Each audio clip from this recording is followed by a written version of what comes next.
Good afternoon, everyone. Welcome to the December meeting of the Board of Early Education and Care.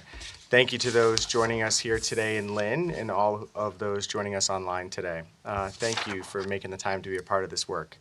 Today represents a meaningful moment for the department and the families we serve. Over the past year, EEC has engaged stakeholders across the Commonwealth to build a strategic action plan that reflects where we want the early education care system to go over the next 5 years. The plan before us is the product of research, listening, and alignment across councils, communities, and this board. Our role today is to vote on that plan, recognizing that it becomes the blueprint for how we advance access, affordability, quality, and equity across the mixed delivery system. We will also spend time with the core of EEC's family engagement infrastructure, our family and community supports programs. These touch points, whether through play groups, developmental support, referrals, or parent education, are often the first doorway into the early education system for families across every region. The presentation and the provider voices we will hear from today reflect how deeply community-based these supports are and how essential they are to building trust and belonging. I want to acknowledge the partners who are here with us today in the room, from the Children's Trust to our CFC leaders whose insights grounds this work in lived experience. I also want to thank the department for lifting up the upcoming Family Advisory Council. Embedding family voice at the center of decision-making strengthens the entire system, and I appreciate the thoughtful design that's gone into that. We'll begin today with some opening remarks from our hosts here at Leo. Welcome, Brigitte. Thank you. You can just speak to the room. This is for the live stream, okay. so yeah. All right, but so I don't have but to you do know, anything but with the that. people at home would like to hear you talk about this beautiful facility. So. Great. Well, thank you for holding your meeting here today, the board meeting. We're thrilled to have you. Everybody in this building is buzzing with excitement that all of you are here and that you toured our facility and our classrooms upstairs. And for any of you who were not here when we did the tour, I will be here afterward, and I'm happy to bring you through. So just a little bit about our program. Am I doing this right? Okay, there we go. Just a quick overview of our early education programming. And before I start, I also want to say that LEO is a community action program. So we also provide safety net services in our community services offices, which are not located here. They're at 181 Union Street, very close by. It's about a 5-minute walk. And through that office, we provide home heating assistance. We have a VITA program, financial literacy. We have some emergency funds for rental arrearages, mortgage, and so forth. So we're able to provide those wraparound services to all the families in our early education program. But in this building, okay. Yes, okay. Families come to us with a variety of challenges, as all of you in this room know. 75% of the households that LEO, as a community action agency, serve are either elderly, have a disabled household member, or has a child under the age of 5 or younger. 100% of the families in this building, the Head Start families live in poverty. 20% of our children are experiencing homelessness. 100% of our families have experienced trauma, and we consider living in poverty as a traumatic experience, having parents that are struggling to make ends meet and worried about a host of issues. As I'm preaching to the choir here.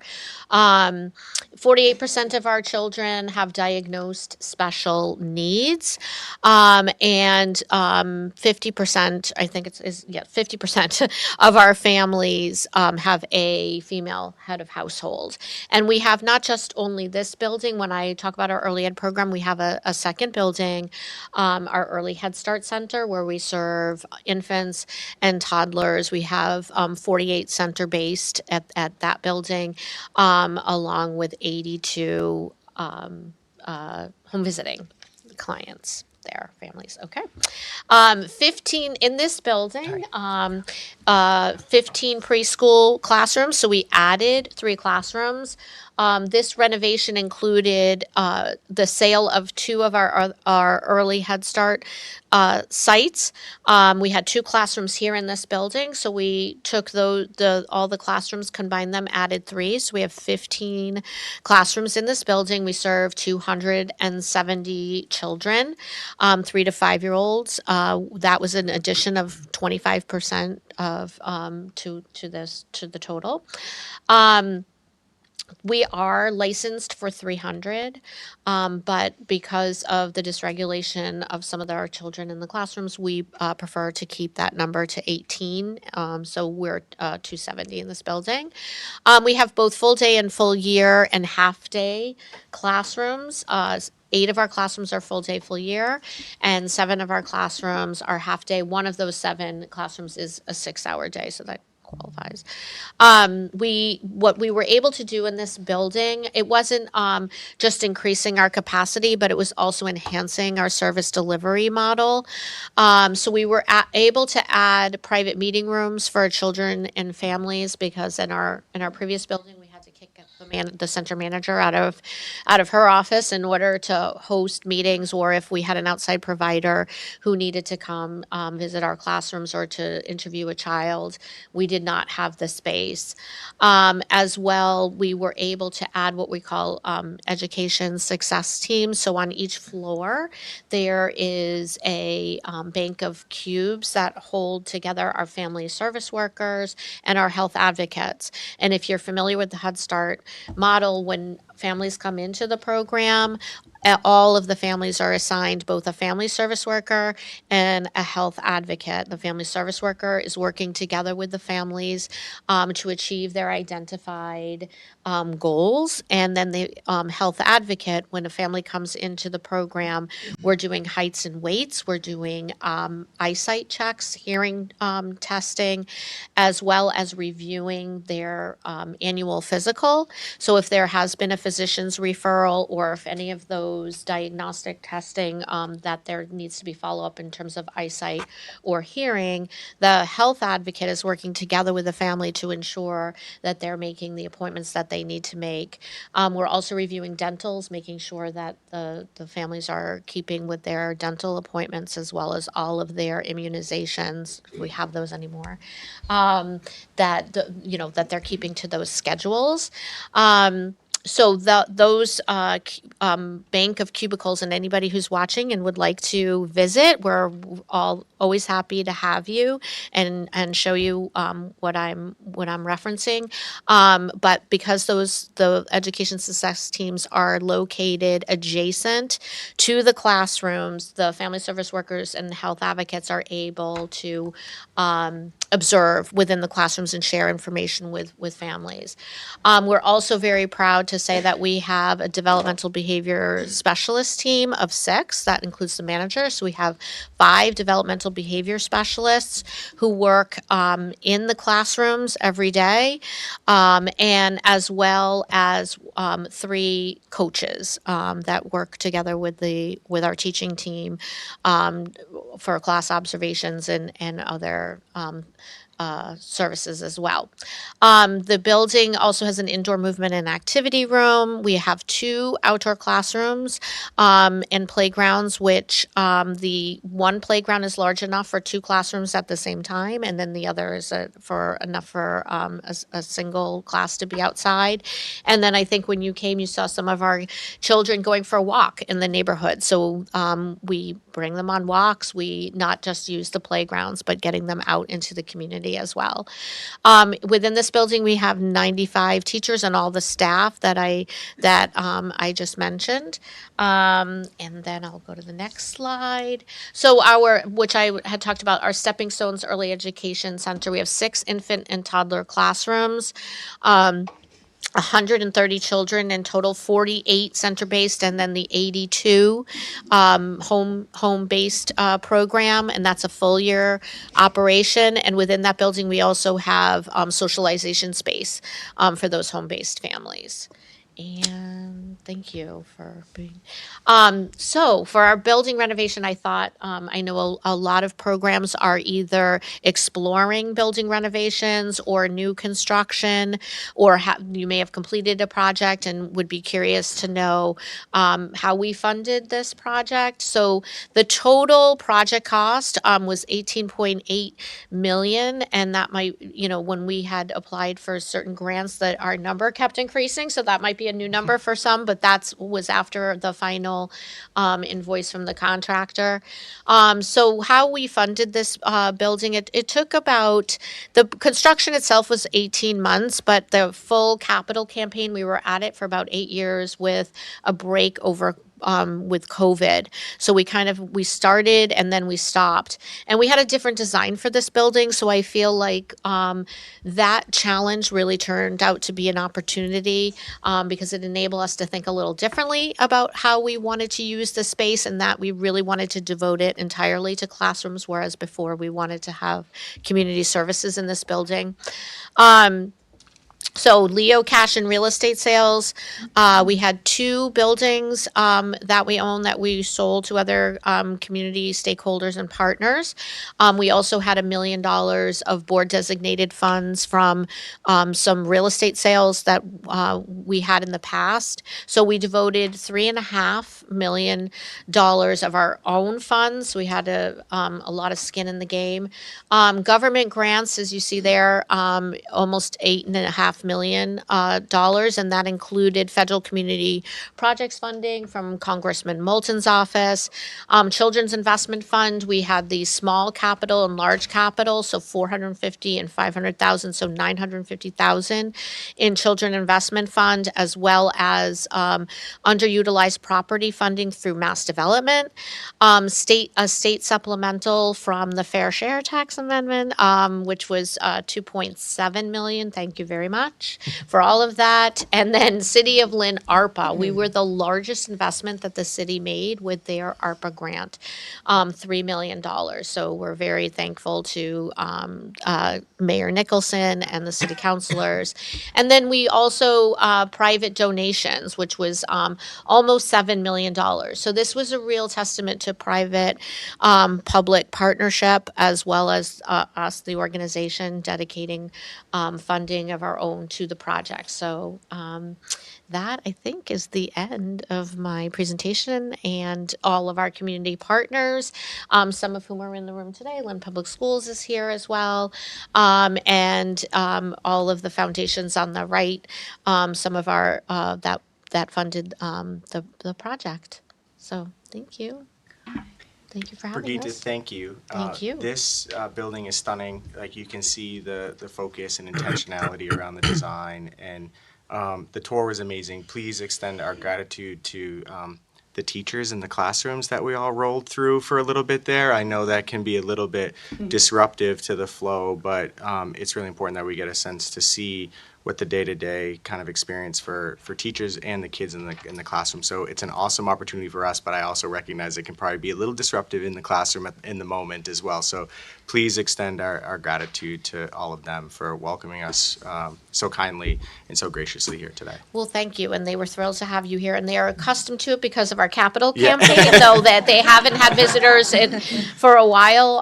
But I also wanted to give a shout out to our construction team, Deulis Brothers, who did a phenomenal job, as you can see, and most importantly, to our Samasco and Burbridge, who was the architectural design, and they were fantastic as well. So thank you very much again. Thank you. Thank you. I'd also just want to recognize that board member Jamel Ali is joining us online, so she is here with us virtually. And I'll turn it over now to Undersecretary of Education, Mark Riley. Thank you so much, Mr. Chair. Good afternoon and hello. Sorry for the little bit of a substitution here. As Brigitte, I think you know, the Secretary Tutwiler was intending to be here. He unfortunately is ill today, and I have to tell you how positive he has been about you, your leadership, and the fine work that you all do here at Leo. He regrets that he was not here to actually communicate that directly to you and for all of you listening as well. Thank you so much for your willingness to host us here today. And in Pat Tutwiler fashion, who often likes to keep it brief, I am going to follow his guidance and leave it at that. Thank you. Well, thank you, and he's welcome anytime. I know he's watching from home, and we're very sorry to miss him because everybody in this building is very fond of Dr. T. And so the next time he comes back, because he's here often, thankfully, we would love to have him tour the building. Thank you so much. A lot of nicknames around him. Team Tut, Dr. T. I'm seeing like a Shaq. yeah. We're seeing a lot of. I like it. Thank you, Mark. Thank you. And thanks for being here today. And I'll turn it over to the commissioner. Great, thank you, Mr. Chairman. Undersecretary, welcome. And we know the Secretary must be quite unwell not to be able to join us here in one of his absolute favorite places. So, Birgitta, Damon, I want to just extend my gratitude for you hosting us, and to Mary Ellen Jenkins, who runs the early childhood program here and also was part of the tour. I also want to recognize the EC licensing team that's here. So, Maria Martinez from our regional office for this area. I think I see Michelle Pauline, who's the supervisor for group and school age. And Jasenia Diesla, you're here too, aren't you? Yes. Who's the licensor for this program. And they will tell you that the partnership between our licensing team, the construction team, the planning team here is really, really important in order to turn a building like this into reality. But Birgit, I want to just also recognize your leadership and vision in doing this. I mean, we get to be at ribbon cuttings and openings, and I think buildings and the spaces that our children and our educators spend time in really send a message about the values that we have for those who are living and working and learning in these buildings. And this sends an incredible message about the values you hold and that the whole community holds. And I also think it really points out for board members and for others what it takes to pull something off like this. Federal, state, local foundations, to be able to really deliver something like this, you have to have the whole community engaged across every part of government as well. So grateful to be here today and have a chance to see the beautiful. And last time I was here for the ribbon cutting, I did get to meet the behavioral health team, and I think that is such a commitment that you're making also to the kids and families and a real model for others around the state. So thank you so much. I do have quite a few updates. So with the board's indulgence, last week we held our quarterly advisory committee meeting, and during that meeting we had researchers from Child Trends and also the Lynch Research Association who have been helping us think through options around our sliding fee scale, which is overly complex, difficult, multi-leveled, multi-layered, and has some cliffs in it. So we just are at the very beginning of that process, but we had a chance to talk about that research and to engage with the advisory committee and members of the community to think about how we create a more simplified structure that supports children and families like on their economic journey.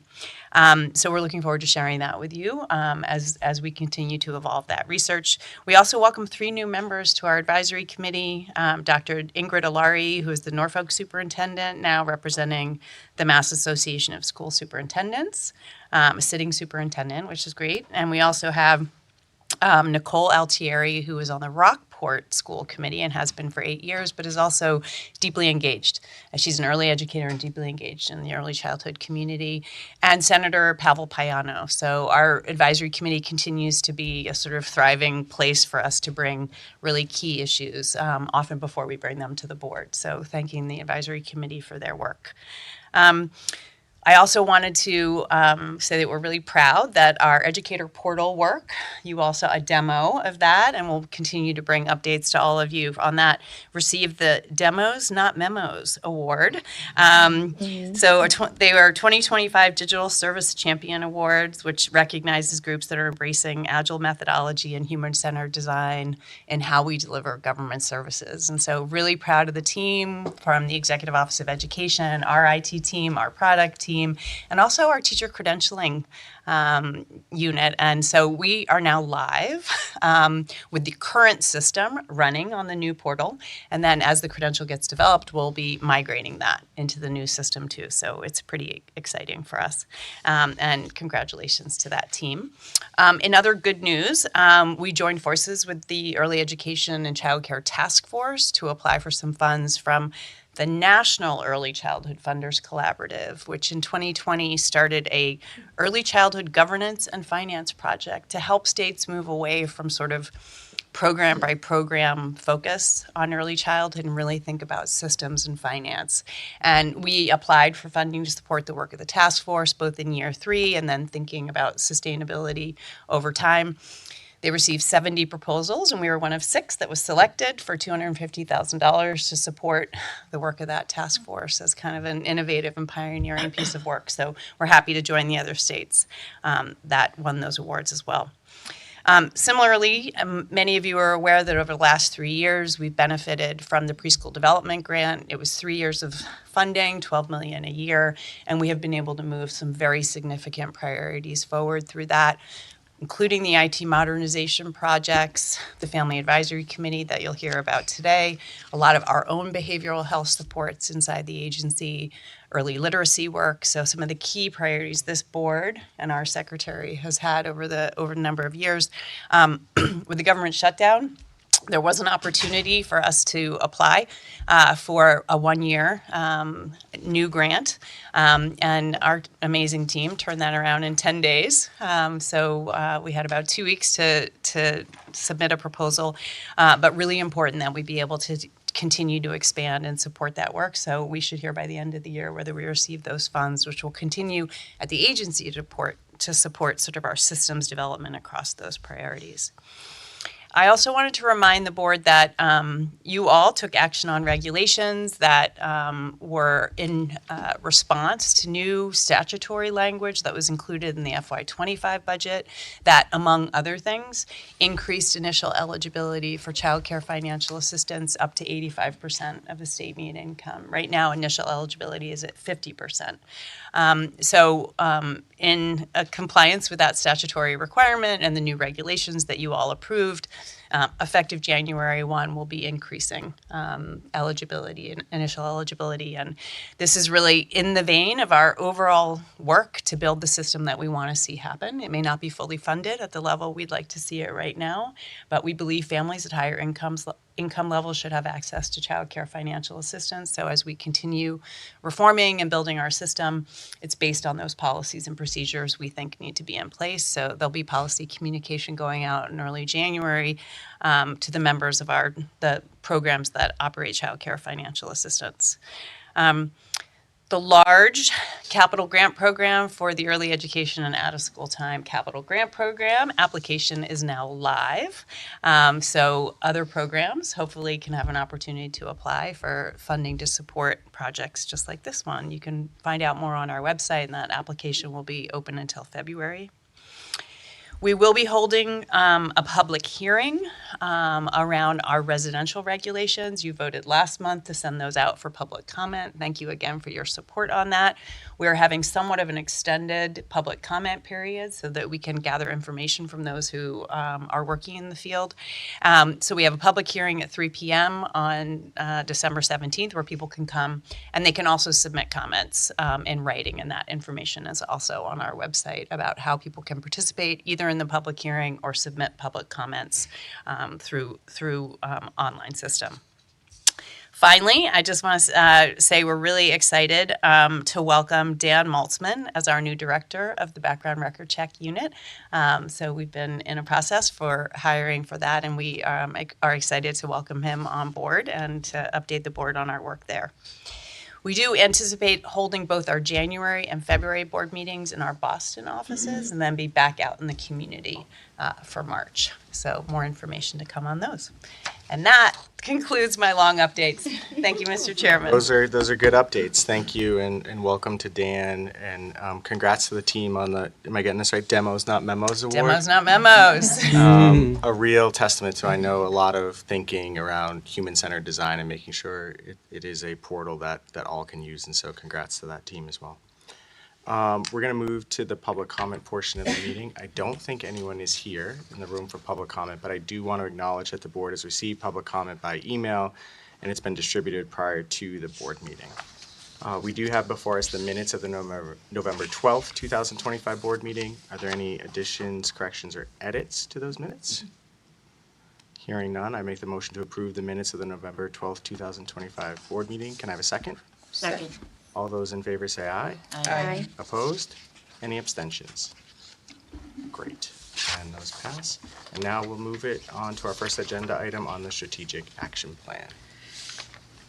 I'm going to invite Emily Connor Simons to come up, who has been our chief organizer, convener, drafter around our strategic action plan, which has involved the voices of many, many at the agency and across the Commonwealth. And we are really excited to be here at this juncture. Last month, we did a deeper dive with all of you on where we are in the strategic action plan, which is really built in many ways on the feedback that you all have provided over the years, and in particular at our strategic action planning session in September. This strategic action plan, you'll recall, is a statutory requirement that every 5 years we renew and update. And the existing one is about to expire at the end of December. And we are thrilled to be here today to remind you what's in the plan and to seek your approval for that action plan so that we may submit it to the secretary and he can approve it and it can go into effect on January 1st. So Emily, do you want to just walk us a little bit through where we've been and Yeah, where we're headed? lovely. Thank you all for having me again. As a reminder, as the commissioner said, this is a plan that has been in the making for a long time. On the screen kind of shows the steps we've gone through just this year, but everything that is in this plan has been really deeply built on the engagement and research and prior work that the agency has been endeavoring to do over the last several years. And so this year we've done a lot of internal work on kind of identifying and prioritizing our goals for the next 5 years and really identifying kind of what are the key work streams that we're going to be investing in to take us through and to those goals. We, as the commissioner mentioned, did a fair amount of stakeholder engagement over the summer, especially with our various advisory councils, as well as some key kind of individual focus groups. And then, of course, with you all at our strategic planning session in September. And so we're really excited to bring this to you for an official vote today and to have this be our plan starting January 1st, 2026 to really guide our work over the next 5 years. A copy of it was attached to the board email. We moved it from sort of draft into formatting, but won't finalize it until this board takes action. Great. Prior to the vote, just want to open it up for any additional comments or questions. I have. I'd like to present the board with a few friendly amendments to the plan. First, before I dive in, thank you. This is a lot of work, and it's come a very, very long way since September. And it's so robust and it's so lovely. And my friendly amendments hopefully are additive, and there are 3. And so to present for your consideration. The first is really just an alignment piece, thinking about in the program stability section. Well, let me start with the workforce support section already calls out very clearly that we would love to support membership, mentorship and leadership among the workforce. And I'd love to highlight that for our program stability as well as the leadership who are taking charge of programs and center directors, family child care providers, and thinking about their mentoring and leadership support as they move through the more business side of things. So that's one area that I'd like to introduce to this and highlight, just in parity with what we've already talked about with early educators themselves. The second thing, Commissioner, you just spoke about this. There's an absence of speaking about the capital grants in this document. And so what I would love to see is really thinking about using our metrics of capital grant funding, like who receives capital grant, how many folks are getting this, how much money is going toward capital grants. As you see, when we're sitting in this building, we can feel what funding toward really great capital space, like facilities and spaces can be for both, I would say, program quality, but also program stability, and really thinking about using those metrics that we already have as metrics of success for those 2 areas. And then lastly, really thinking about, for the workforce and workforce support, thinking about metrics for tracking their success in terms of not just wages, but really full compensation. So what kinds of benefits are folks being able to access? Are folks being able to access things like retirement or like healthcare, which we have heard from a lot of the interagency discussions, but also throughout, that these things also matter in terms of workforce well-being. So those are the 3, hopefully, again, additive things that I'd like to put out on the table for your consideration.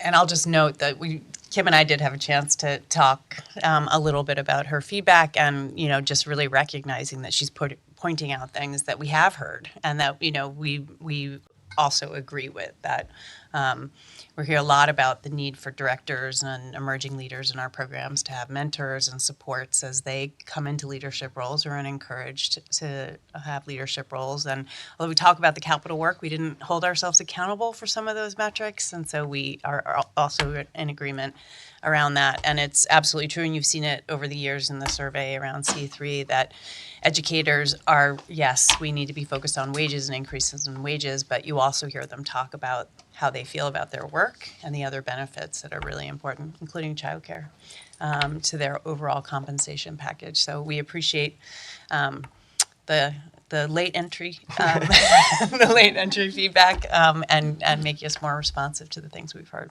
Any questions on those amendments? Thank you, Dr. Lucas. How does this work logistically? So what I'll do is propose a motion that, similar to like we would do with the minutes, as amended, and so the team can go back and make those amendments into the document, and then we'll submit it to the secretary.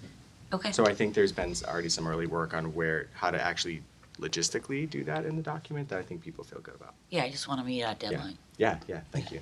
So do we, Appreciate thank you. Yeah, so, Yeah. yeah, so I think if we just do it similar to like the minutes, we'll be fine. Any other questions or comments before we move to the motion? Great. Then I will move that the Board of Early Education and Care, in accordance with General Law, Chapter 15D, Section 4, hereby approves the draft master plan as amended and authorizes the Commissioner of Early Education and Care to provide the master plan to the Secretary of Education for his review and approval. Can I have a second? Second. Great. All those in favor say aye. Aye. Opposed? Great, that passes. Emily, thank you. It is, you were on a timeline here to get this done. These are big projects, and you kept everybody focused on what needed to get done here. And so on behalf of all of us, I just want to thank you for your leadership in getting us to this point. I hope you feel good about the work that's been done. I also want to extend gratitude and thanks to the many stakeholder groups that added their voice to this process.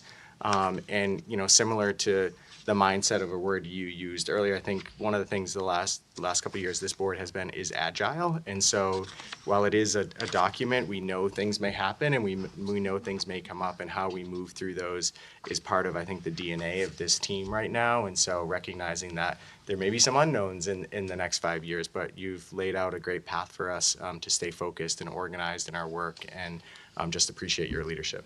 Thank you. Thank you. Thank you. Thanks, Thank you. Emily.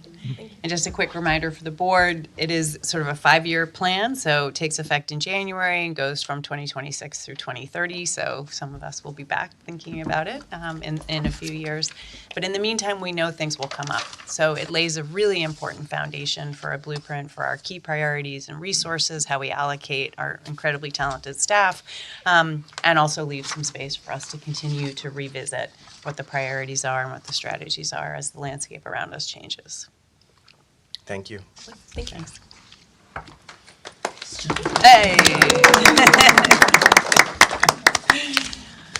It's a big deal. It's good stuff.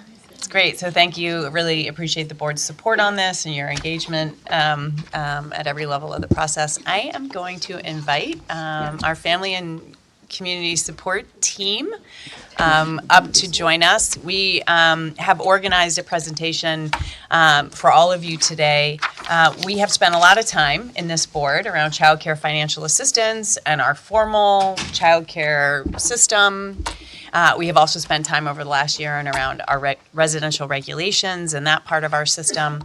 And there is a whole part of our system around family and community supports that is sort of outside but connected and adjacent to our formal childcare and early education and care system. And it is how we reach many, many families. And it is in all of our communities. And we thought this would be a really important opportunity for us to hear directly from the team who's been working on it. Many of you have heard from our coordinated family and community engagement staff over the years, coming into the community and hearing about the work that they do. So we wanted to share with you from the agency's perspective what we've been up to in this area, kind of keeping the programs moving, but also bring some new reforms and innovations to support and elevate this work. And then we will hear from some of our key partners around this work, and also have an opportunity to talk a little bit about our Family Advisory Committee and some rebranding work that we're doing with the CFC. So I am really thrilled to welcome this team, and I'm going to turn over to Tyrese and have you all. You need no introduction to this team, but to have you lead an introduction of your team. Thank you. Good afternoon, Chair, Undersecretary, board members. It is my pleasure to sit up here and get to talk about something other than childcare financial assistance. In my role, I'm the Deputy Commissioner for Family Access and Engagement, and that includes our Family and Community Supports team, our Head Start State Collab office, and childcare financial assistance. But today, I'm really going to ground folks in family access and what it really means to EEC. Family access is actually our front door, right, for any family. We speak a lot about childcare financial assistance, but family and community supports is where families meet us, right, regardless of what their income is, what their household size may look like, or where they're at in the community. These programs really focus on meeting families exactly where they're at, whether it's a library, a community center, a housing development, a faith-based organization, or any other trusted place across the Commonwealth. They create moments of community and belonging and joy.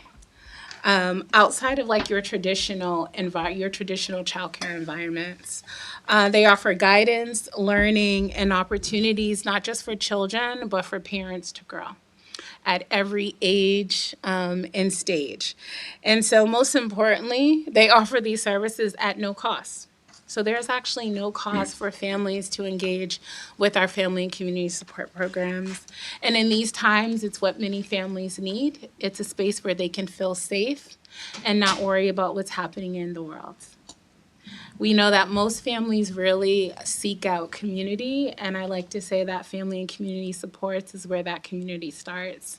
So I'm not going to talk much anymore. I'm going to turn it over to the team of experts, and I think it's best to start with introductions before we get into the presentation and hearing and celebrating the work that this team has been leading here at EEC. So I'm going to start with Hajai, and then we can go down. Thank you.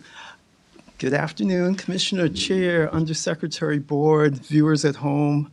My name is Hajai Scherer. I'm the Associate Commissioner of Family Community Supports, and I'll allow my colleagues to introduce themselves.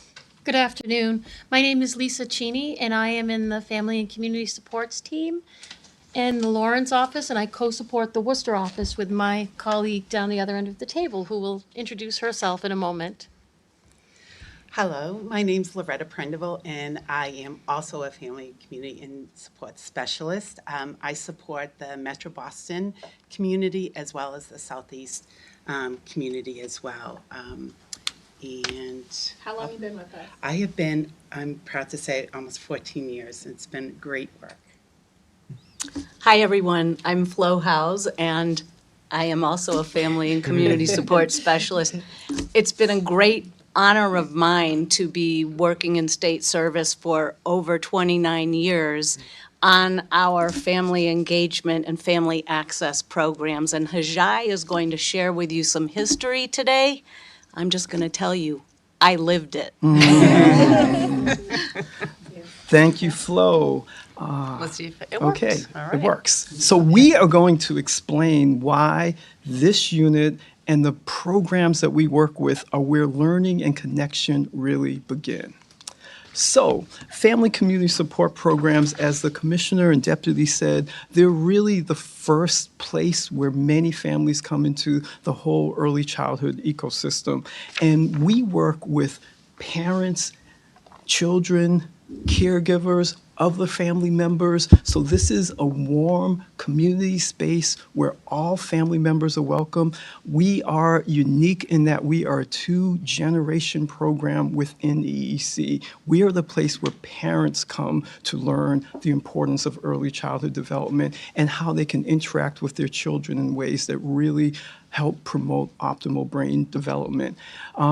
We give many opportunities for parents, children to grow and learn and play together, and we all know that play is the work of early childhood. We provide concrete supports and navigation through the sometimes maze-like environment of early childhood education. As Tyrese said, all our programs are no cost, no eligibility. People show up with their young children and they get service. Our programs are also a pathway into the whole continuum of early childhood education, and they help to reduce isolation, reduce barriers, and we're going to explain to you how we do that now. So you all know in this room for sure that CFCE stands for Coordinated Family Community Engagement. And we're going to explain a little bit more where that acronym came from and where it's going. But let me first start by telling you that there are 80 grantees all around the state that serve all 351 cities and towns. We give those 80 grantees grants from just over $37,000 to almost $937,000. So there's a big range in the amount of grants and the amount that each grant is and the amount of families and children that are served. And the total investment to grantees in this network is just over $11.5 million. And again, any family is welcome to come as long as they have children from birth to 6 years old.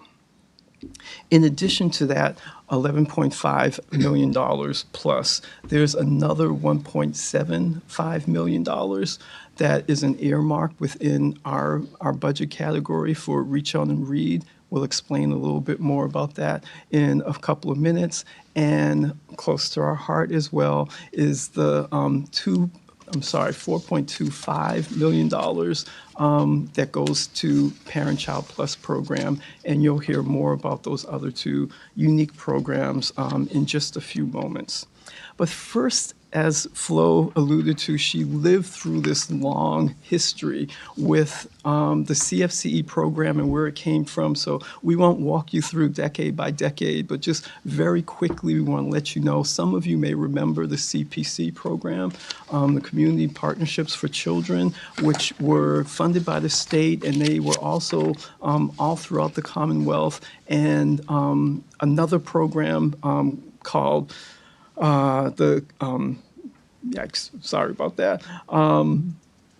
The Mass Family Network, sorry. So Mass Family Network and CPC grants, and then the Parent Child Plus, all combined in the fiscal year 2010 under the leadership of EEC, and were rebranded as the CFCE programs. And these were all designed to be local community-based programs that gave the most vulnerable families in our state, in each community, the opportunity to have resources that would allow their kids to have the optimal development possible in those early, crucial, fundamental years.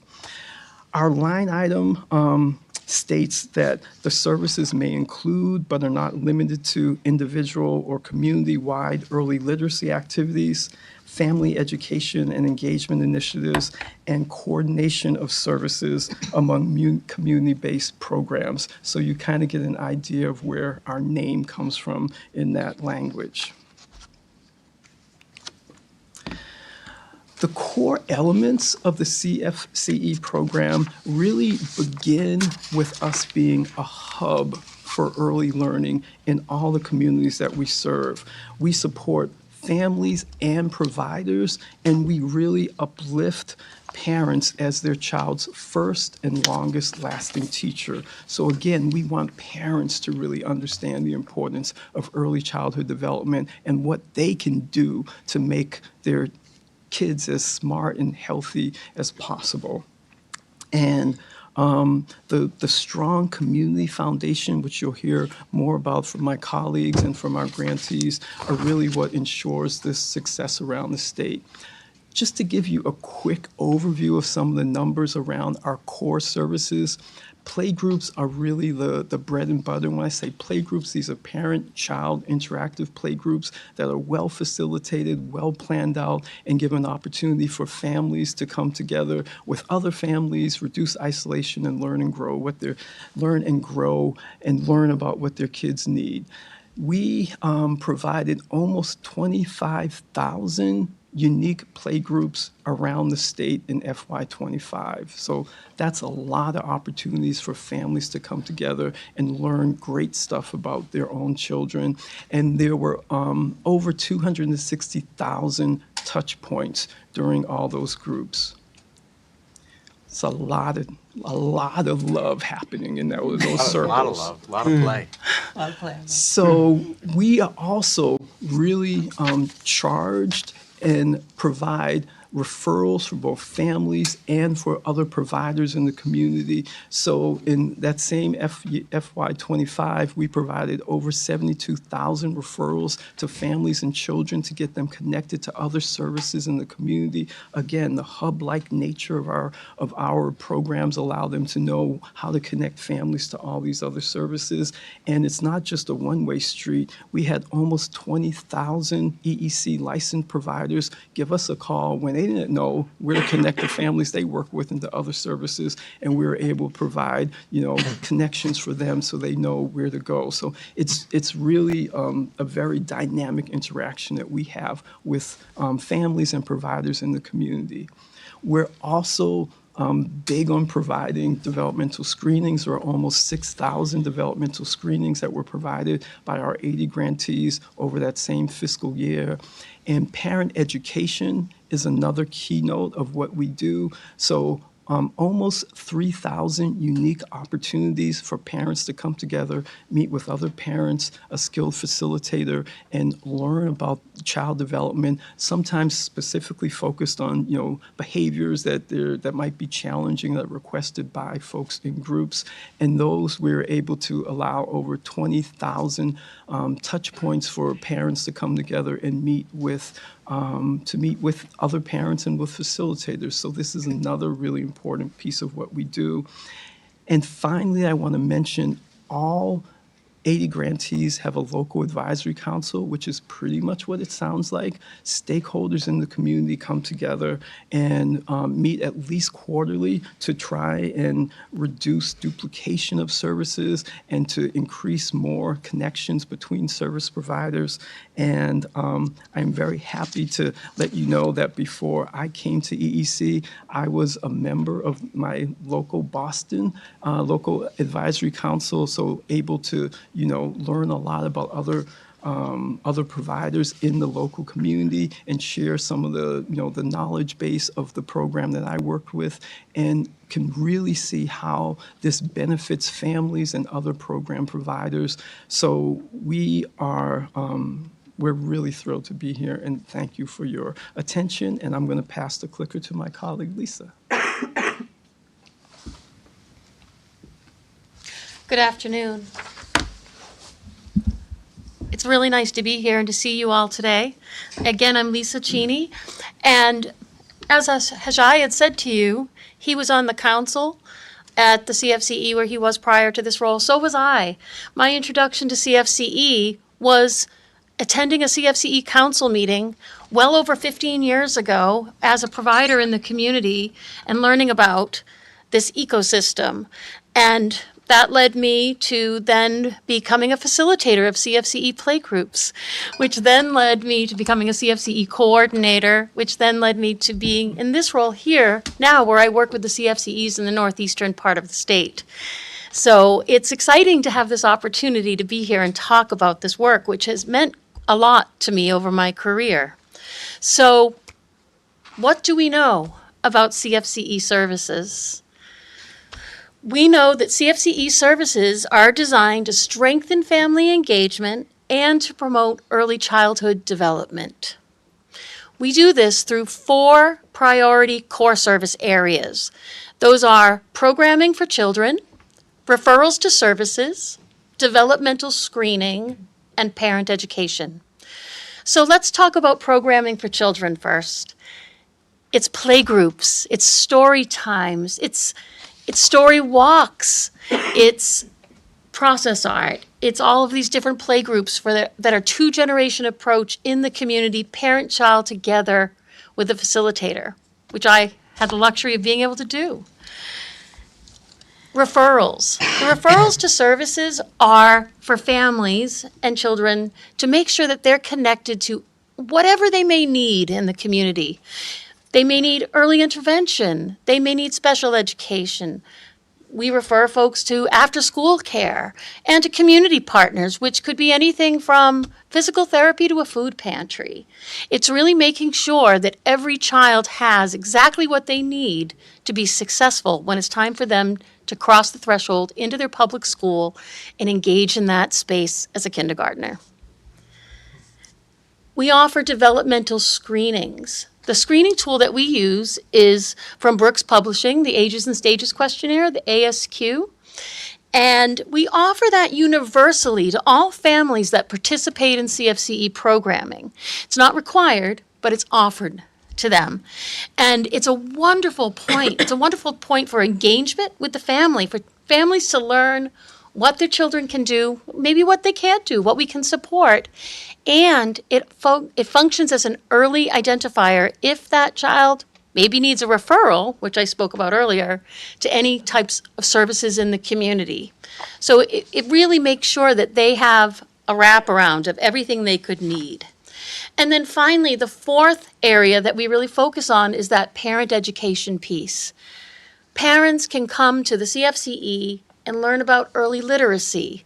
They can learn about child development. They can learn about how to support their child's social emotional learning. And most importantly, they learn how to extend this and that knowledge into their home as the child's first and most important teacher. A little bit of notes, you'll see this little box on the bottom of the slide there. And fortunately, you all have a paper in front of you to see it a little better. Due to the nature of how the playgroups and how the services are conducted in the communities, and the sites change. It could be a library, it could be a community center, it could be in a basement somewhere, it could be in a room like this. We don't collect identifying information on the families that attend CFCE services, so we focus on counting how many times families come through the door and access services. So it's focused on touch points. And these touch points really is focusing on each instance of participation with children and families. And one thing that's beautiful about that is it gives the opportunity to see the volume and also ongoing engagement. I'm going to move to the next slide. So, how are CFCEs supporting families? So in fiscal year 2025, we engaged with over 380,000 families. Of course, these are not unique families, but those are the touch points. 380,000. And of those, we supported approximately 73,000 families with referrals for their children. And then also, in addition to that, about approximately 6,000 ASQ developmental screenings to help kids get to services. So you may see that there's these bars here. The bar on the far left represents the western part of the state. The second one, the central part of the state. The third one is Yours? Mine, the Northeastern. Thank you very much. The 4th one is the South. Thank you. and then finally the Metro Boston area. The blue part of the bar there is the play groups. As you can see, that is our primary delivery of how we're connecting for these multiple touch points with families. And the red is the number of referrals that goes out to families that participate in these play groups or not. Sometimes families will just come to an office looking for resources and referrals. If we're lucky, we get them in a play group too. And then green represents the number of referrals granted to EEC licensed providers. So the CFCEs are, as Hajai told you about being a hub, the CFCE is not only supporting families, but if a provider is working with a family and needs information, they can come to the CFCE, and the CFCE will help them find the resources for the families they serve that might be really intentional and unique for the community, the hyper-local community, to support that family. The yellow represents parent education programs in each community. And the purple on the top of that stack represents the ASQs that are delivered in each community. Just a couple of notes around some of these numbers. If you look at the western and the central part of the state, there's a lot of play groups, which is wonderful. There's a lot of play groups in every area, but there's a lot in the western and the central part. The southeast, interestingly, is they have proportionately a really high level of parent education, families coming out to seek that knowledge. And then the majority of the services do occur in the Northeast and the Metro Boston area. And again, these represent the touch points that we told you about, each instance of the CFCE engaging with a family. And so thank you. And with that, I'd like to pass to my colleague, Loretta Prendeville. Thanks. Can I just ask a quick Absolutely. clarifying question? So the green is actually referrals from EEC providers, correct? No, thank you. That's a wonderful question. Okay, because it So- sounded like you were saying that the EEC providers are referring to the CFCEs for services to connect the children into, rather than the CFCE is connecting children to EEC. It can happen that way, Okay. but the way we measure it and the way we look at it, and the most common way that this happens is we collect data on how many referrals that the CFCE coordinator provides to a family. Yeah. So that the CFCE coordinator, so for example, if I'm the CFCE coordinator and I'm engaging with a family may come to me and they're looking for childcare. I'm going to point them in the right direction. They're looking for other supports. I'm going to point them in the right direction. So it's really thinking about the directionality, which is CFCE to a family or the CFCE referral to a licensed program. An area that sometimes people get a little confused on that is thinking that the referral to an EEC licensed program means it's a referral to a family to go to an EEC licensed program, but it's meaning any center director can call the CFCE in their town and say to the CFCE coordinator, I'm working with a family and I'm having some challenges and they have these needs, help me find the supports. Yeah. And the CFCE will do That's that. a from, That's a from. yeah. It's, Yeah, So because it's that's more my understanding. general, of like it. the easiest way to answer it. So this is actually something that is one of the areas of growth for us, is that we want to be able to collect the referrals. Grab your microphone. Oh, Yeah. sorry. We want to be able to be able to answer that directly, right? To answer it directly, Nikki would be able to say, like, we gave X number of referrals to a program, X number of referrals from a program to a family, right? Like, we gave a referral to a family to a childcare program. We gave a referral to a childcare program referencing this family. The referrals are more generalized, so the referrals for whatever service they may need. Yeah, because I mean, anecdotally, I know Yeah. that like a lot of childcare centers or even family childcares will, contact their CFCE to say, I have a family I'm concerned about or who needs services or whatever it is, and yeah, because they don't necessarily have the internal resources to provide that, like they have here at Leo. Not everybody's so fortunate to have those kind of resources in house, so it's nice to have in the community somewhere to turn to. But it can also not count, like as you were saying, Lisa, we're counting like family referrals. So we receive referral because the family has a need, and then we're counting that. But there are often times when we are the connection to the formal childcare system too. So you have a CFC that's operating inside a Head Start program or inside a childcare program, so it may be that a family's coming in through the CFCs and then enrolling in Head Start or enrolling in a childcare program, their parents might be getting economic development opportunities, right? It could be a three-way. It could Yeah. be, it's literally any referral. It's a way of them saying, these are the number of touches that we've had with the family, whether it was a referral, whether it was a play group, whether it was an assessment or not. It's the way that we're collecting all the referrals. It would be awesome for us to be able to know exactly how Where'd they many, but go? because of the unique nature of the program and it being community-based, and we're not collecting individual identifying information, it's a little harder to be able to collect that. But I think that's what it's key to note that that's important for some families, where it makes it easier for them to engage because they're not having to fill out a complete, profile and enrollment form. They're just coming in and getting the services and supports they need at any given time. While we're on this clarification train, can I just ask, what is the relationship between the CFCE and the CCR&R then?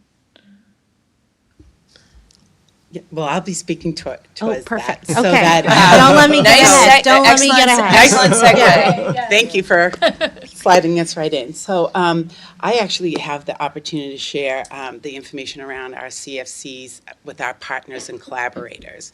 So the first one that I'll speak to is the Parent Child Plus. And Parent Child Plus is an early childhood home visiting partnering model supporting families with children 18 months to 48 years old.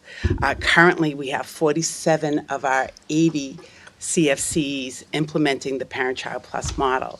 And so the model consists of an early learning specialist that goes out into the home twice a week. And the early learning specialist will bring either a book or a toy, and they model that and engage the family and the child together. And the opportunity is that the family gets to keep that book or toy and to extend that learning at home. The curriculum for Parent-Child Plus is steeped in language acquisition and really supports school readiness. The next partner that we have is the Children's Trust. And the Children's Trust is another state partner that has 6 family centers, and they're all co-located with a CFCE. And the opportunity there is for us to expand and support our goals together and as we're co-located. The Children's Trust is transitioning this funding this year, and they'll be expanding their early childhood training center. And Jennifer Valenzuela, the executive director for Children's Trust, will be here to speak to those new transitions, and she'll share more details. Our next partner is our family resource centers. And our family resource centers are supported and funded by the Department of Children and Families. Currently, there are 32 family resource centers serving children birth to 18 years old. Like our CFCEs, families do not need to be involved with DCF to be engaged with the family resource centers. EEC and DCF have been hosting meetings together with our CFCEs and the FRCs to reduce the duplication of services and to share resources. Our collaborations have focused on our CFCs really engaging with our early childhood children, and our DCF Family Resource Centers prioritizing the older children. And so the next piece is our collaborators, and I'm really excited to share with you, we are in our 5th year of collaboration with the Boston Children's Museum. The museum has been providing training and materials for playgroups and home activities to support caregivers in learning. The museum has created evidence-based curriculum around math and STEM and transition to kindergarten and social emotional learning playgroups that have been engaged in 300 of our cities and towns in Massachusetts. Our grantees have shared their experience with the Boston Children's Museum. They've just loved the opportunity to receive this really high-quality training. And we have supported over 3,000 children in this implementation with the Boston Children's Museum. So we're very excited to continue that. Another collaborator is Reach Out and Read. And Reach Out and Read is an early literacy national model partnering with pediatricians to provide young children and families with free books. So the opportunity is that the family, while they attend the child's well visit with their pediatrician, the pediatrician actually models for the family and reads the story with the child and the family, and the child and family gets to bring that storybook home with them to extend that learning experience in literacy. Currently, we have 350 pediatricians participating in the Reach Out and Read model. And what we do through our CFCEs is that we give access to those pediatricians the information about their local CFCEs to share with families. So we're really dovetailing those opportunities together. And our last but not least is formal childcare. And our CFCs work so closely with our formal early education and care educators and programs. And when you were speaking about connecting to the resource and referral agencies, and this is the opportunity where we get to help support families as they look at navigating their childcare options with their families. As Hajai had shared with you, CFCs give thousands of referrals to resources for licensed and funded early education and care programs.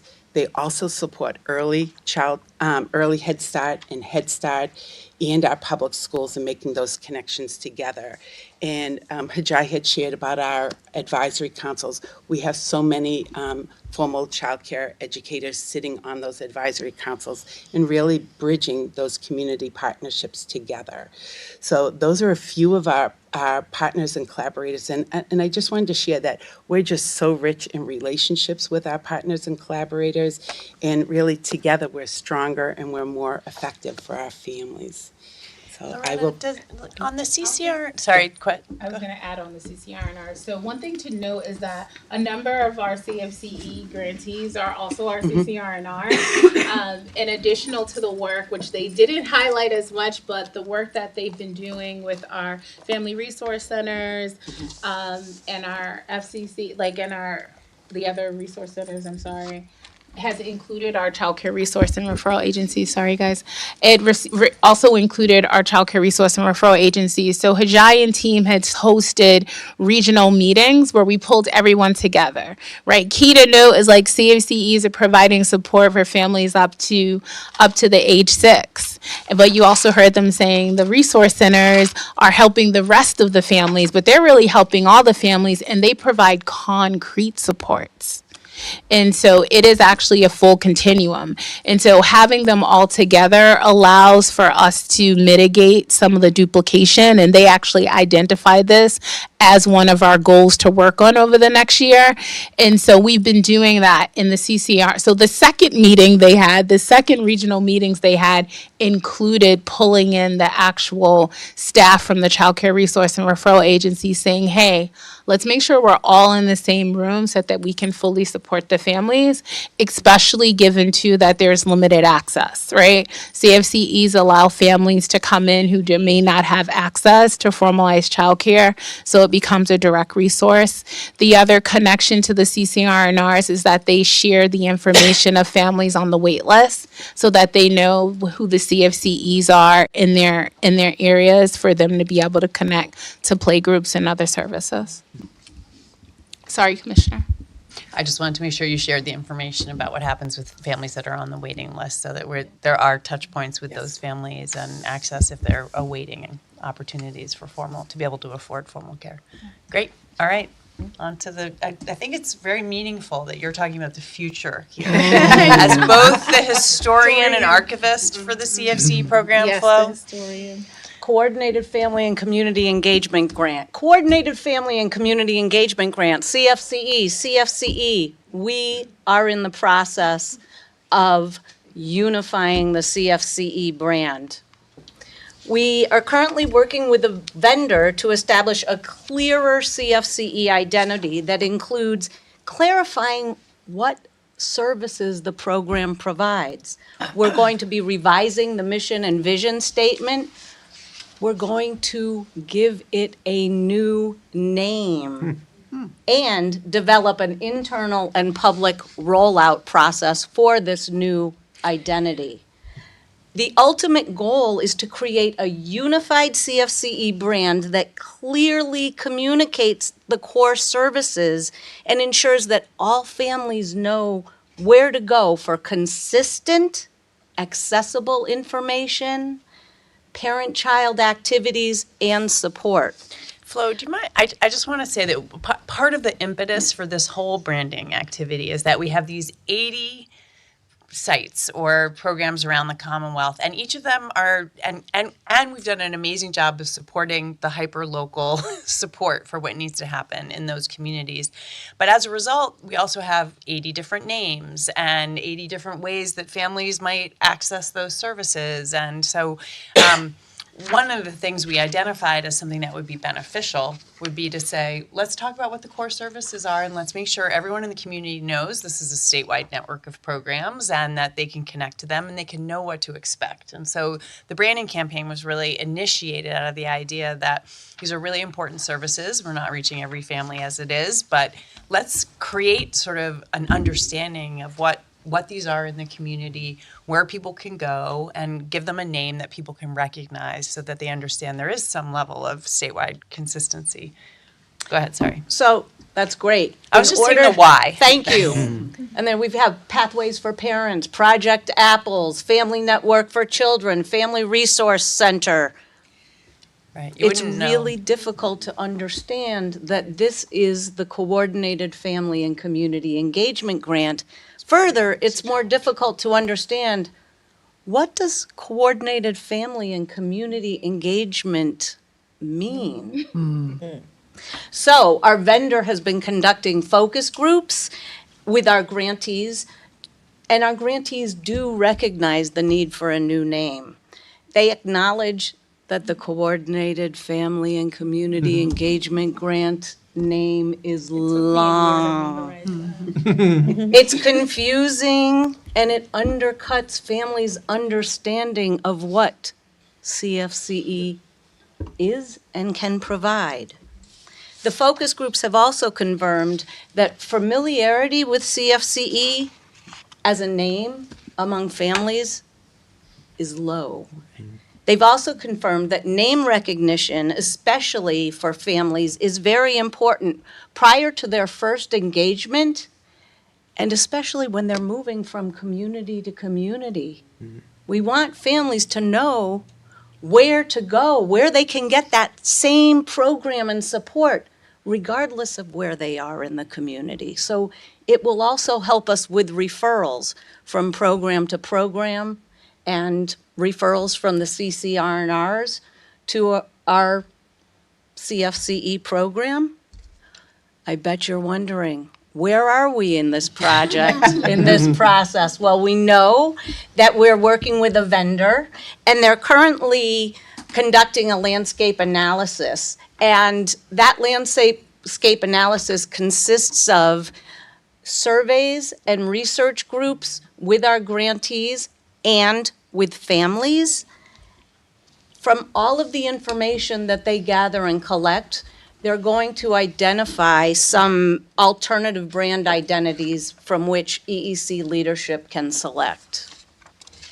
Once that happens, we're going to develop outreach materials and training materials and actually use them and support EEC staff and our grantees in utilizing the outreach materials and implementing the new brand. The process will conclude with a public launching, so stay tuned in the summer of 2026, and we will continue that implementation through that fiscal year and year after year after year. So, thank you. Thank you. Great, thanks. I just want to mention, because Jen and I talked about this a little bit, that several years ago, we realized in the state that we had a very similar problem with our career centers. So there was a whole network of career centers across the Commonwealth, and they were all called something different. They're overseen by the Executive Office of Labor and Workforce Development and the Department of Career Services. I'll get it wrong, Jen, but they, and we realized that job seekers didn't know that there were consistencies across and that this was a statewide system. And they went through an entire branding process around the Mass Hire Career Centers, which I think was enormously successful and has raised and elevated the recognition and the work of those. I don't know if you want to. Yeah. I mean, how many people know what Mass Hire is in the room? We do right? now. We do. Yeah. If I did that 8 years ago, none of you would have raised your hand. It would have been JobNet in Boston or whatever. Yeah. But it's a similar framework question where it's not all the same. It's not Home Depot, right? Where it's just everything is the same kind of ownership and governance structure. It's what we call centrally guided, locally implemented system. And so the piece I like that. So I ran. That's very accurate. I like that. Yes. I ran the Right. Mass Hire campaign and the rebrand of that as part of our statewide We'll give you a recording plan. of this so you can capture that description. I work for a very high consulting fees now. Yeah, and so there's more to it than the brand and the name, but you need the brand and the name. I think you described a lot of the process pieces. We hired a consultant. We had to kind of prove to local providers that, in fact, the brand recognition wasn't there. And there were very few places, and you're probably going to see it in your Northeast and Boston data, where there is large brand recognition for a couple of the 80. And you need to pay very special attention to how you build it out as a partnership versus a mandate or an edict, because you don't own all the real estate. So the process around all of it matters, and even after the launch date. So one of the important elements of a brand is that when the customer, the individual, the family, the student, whoever you're serving, when they get to that front door, that core menu is actually there. Yeah. And that there's quality around that. And so we did a lot of work to adopt the brand and the mission around the centralized part, even though people did it locally in a slightly different way, and then kept it going. We did Mass Hire Brand Awards and who's living the vision and the mission, and kind of it's still going. Like they're still doing it. So it was an incredible experience. There were incentives along the way to help people adopt the brand. Some were even monetary. And the ability to do both, kind of build the brand but also push the quality and the adoption is very important. It takes a lot of thought and effort, but it really does matter. And it really, I work at North Shore now. If I were to turn to a student who's interested in childcare supports, am I telling them to go to a CCR&R? Am I telling them to go to a you're going to start to clarify how to make connections for people, even for people who don't work in the system. And that I think is one of the best parts of that whole process. But I think we started that process ages ago. We stayed really committed to it for the rollout for the first 5 years. And it's kind of now, most people can't even remember the old names at this point. So I know a couple. And I was of them. in workforce. I don't remember. I know. I remember a Statement couple after of them. Mass Hire. Yeah, that's really helpful, Jen. I think that we don't own all the real estate is pretty That's important true. because you saw the grants range from 37,000, right? Yeah. So in some places, it's literally a funding stream that's funding part of a person that has 4 other jobs. And so as we think about the core menu of services, which is the other part of this work we've been doing, there may be places where they're adding on 100 things that are awesome, but are not part of our sort of centrally guided part of it. So I think there are a lot of parallels. And I think the other lesson here around the sort of stick with the adoption side of it over a period of time, it's not an event. It's not an It's going to event. be a process, yeah. It's a lifestyle. And the way to think about it is, Yeah, we're all the in. other thing to think about is for the groups where it's part of what they do, it's not everything that they do. For some reason at that time, the FTD floral concept made a lot of sense to people. Kind of, you're a branded provider in this larger network versus you change the name of the florist on the front of the marquee, right? So, Yeah. but you got to look at all of your 80 partners, and you really have to put the time in to do that.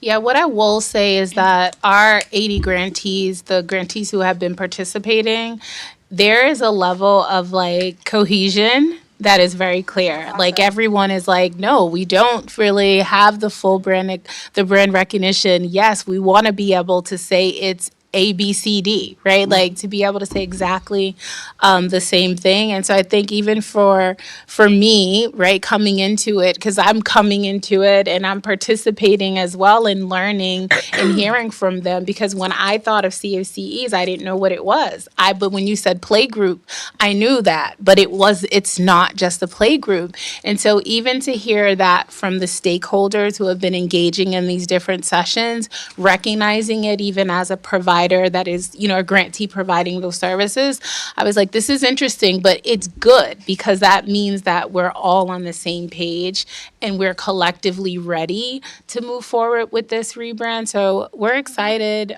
for what's to come. Can I Thank ask you. Can I ask a question? Please.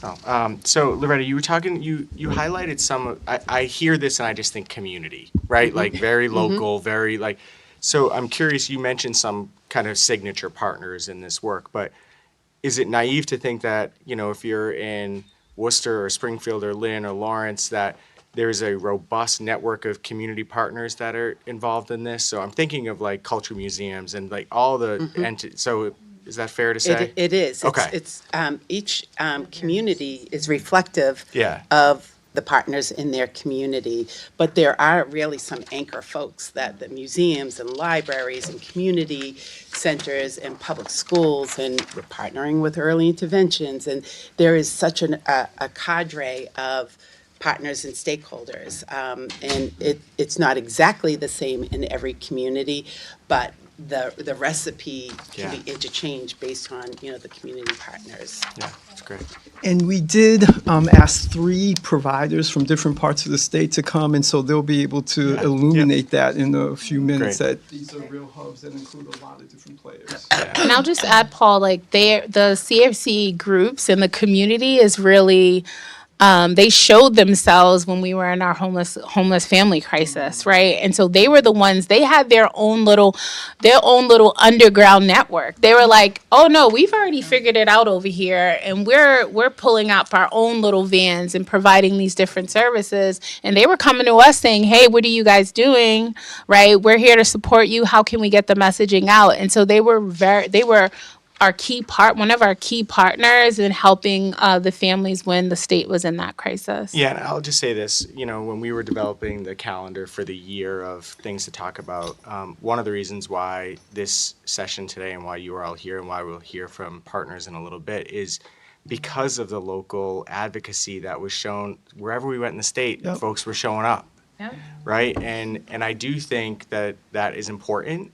I do think unifying your brand will help that advocacy, like on a bigger scale, as we think about what the funding is and things like that. So, because I think if you localize things, people think of that local thing and not the big picture, right? But it is impressive kind of community work that you can really feel from not only the testimony we've heard over the last 2 years from people coming to these meetings, but through your words today. And it's important work, and it is that entry point for a lot of people into a very complex system. And we need to understand what that journey is for the families that are entering from that point. And so it was really important to dedicate time on the calendar this year to really get this board more up to speed on what you're trying to do from just an overall brand, which is a deeper understanding of the important work that's happening through your system. And so thank you. Thank you. Can I add just one more high-level example of that? When the Early Education Task Force decided it was important for FRCs and EEC to be working together, they came to us and said, like, do you think you could do that? And we're like, we're already doing it. It's funny, as you were talking to him, like, this is the task force. Like, I'm sure it's happening on this, like, local organic level through these advisory councils. And because again, from just sitting in this seat, the amount of times people come to advocate for this you can tell there's organization on the ground. You can tell that there is collaboration and community all over the place, and that leads to just natural partners coming to the table, right? And Exactly. that's what we're trying to model on a bigger scale. Thank you. We'll be back. Thank you. Thank you, team. We'll have time for some more, because we have some more panels. We are going to take a 5-minute break right now, and then we'll bring up some partners in this work to wrap up the agenda. Sound good? Thank you. Great. Thank you. And then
Thank you for, again, thank you to the panel that just presented to us, really, really helpful information, so thank you.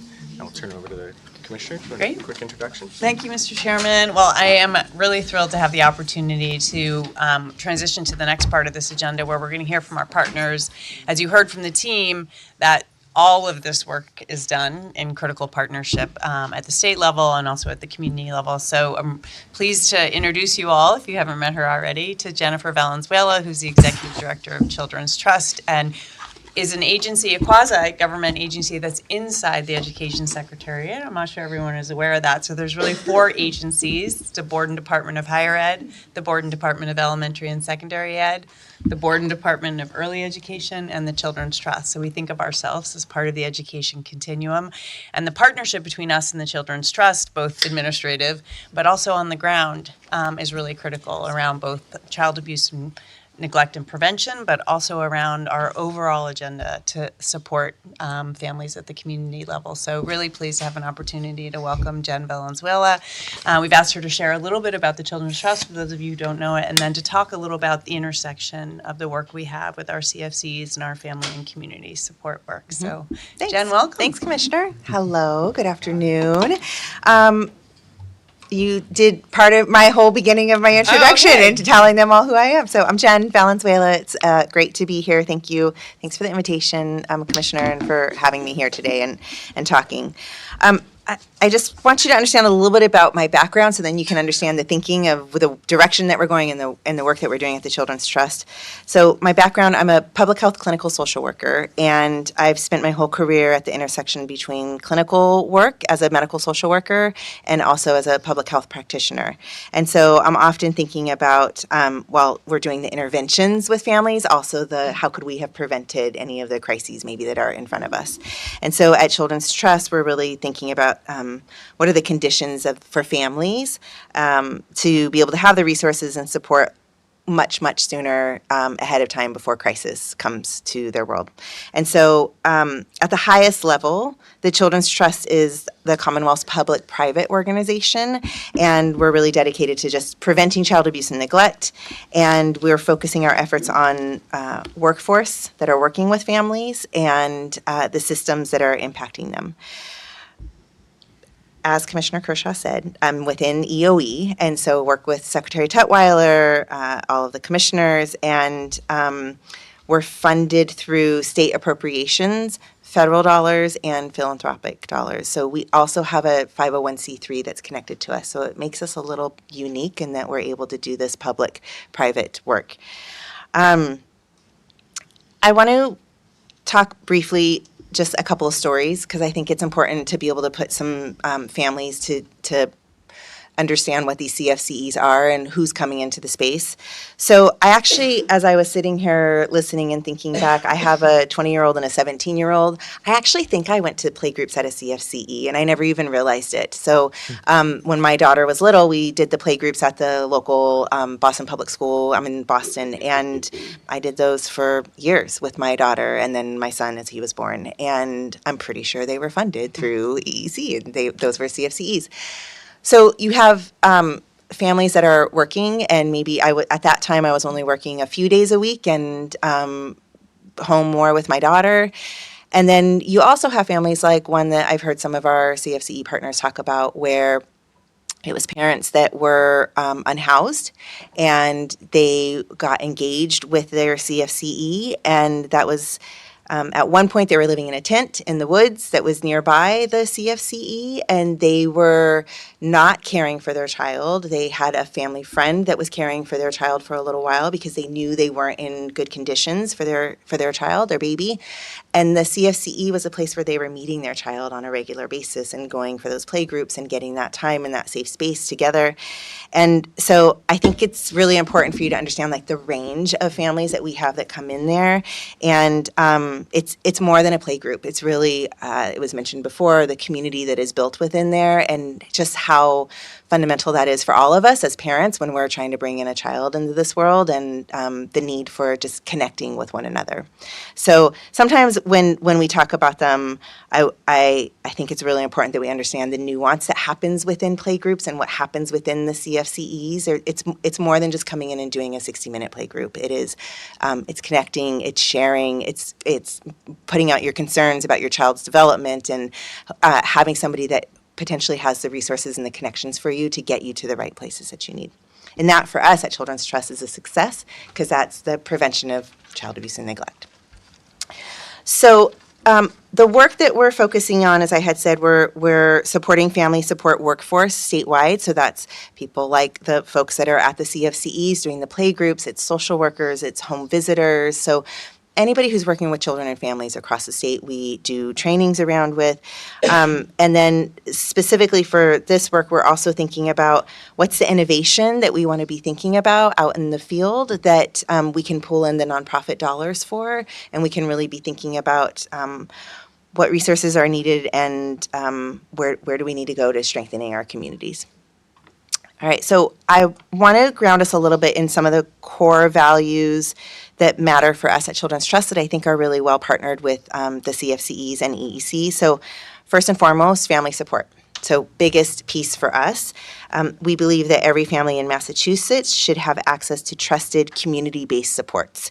And so we call that the front yard when you're thinking about primary, secondary, tertiary prevention for child abuse and neglect. We talk about that as being in the front yard, where we want all of our families, where it's truly just universal preventative services, things like play groups. It's the places where families can ask questions, they can build the relationships and get that help early. So I think we're really well aligned with that. You know, I was talking about the parenting journey. So sometimes it's really joyful and sometimes it's really, really hard. And it takes a village. The team before was talking about the community that it takes and the village that it is. And those CFCEs really are sometimes the only place of that community for some families.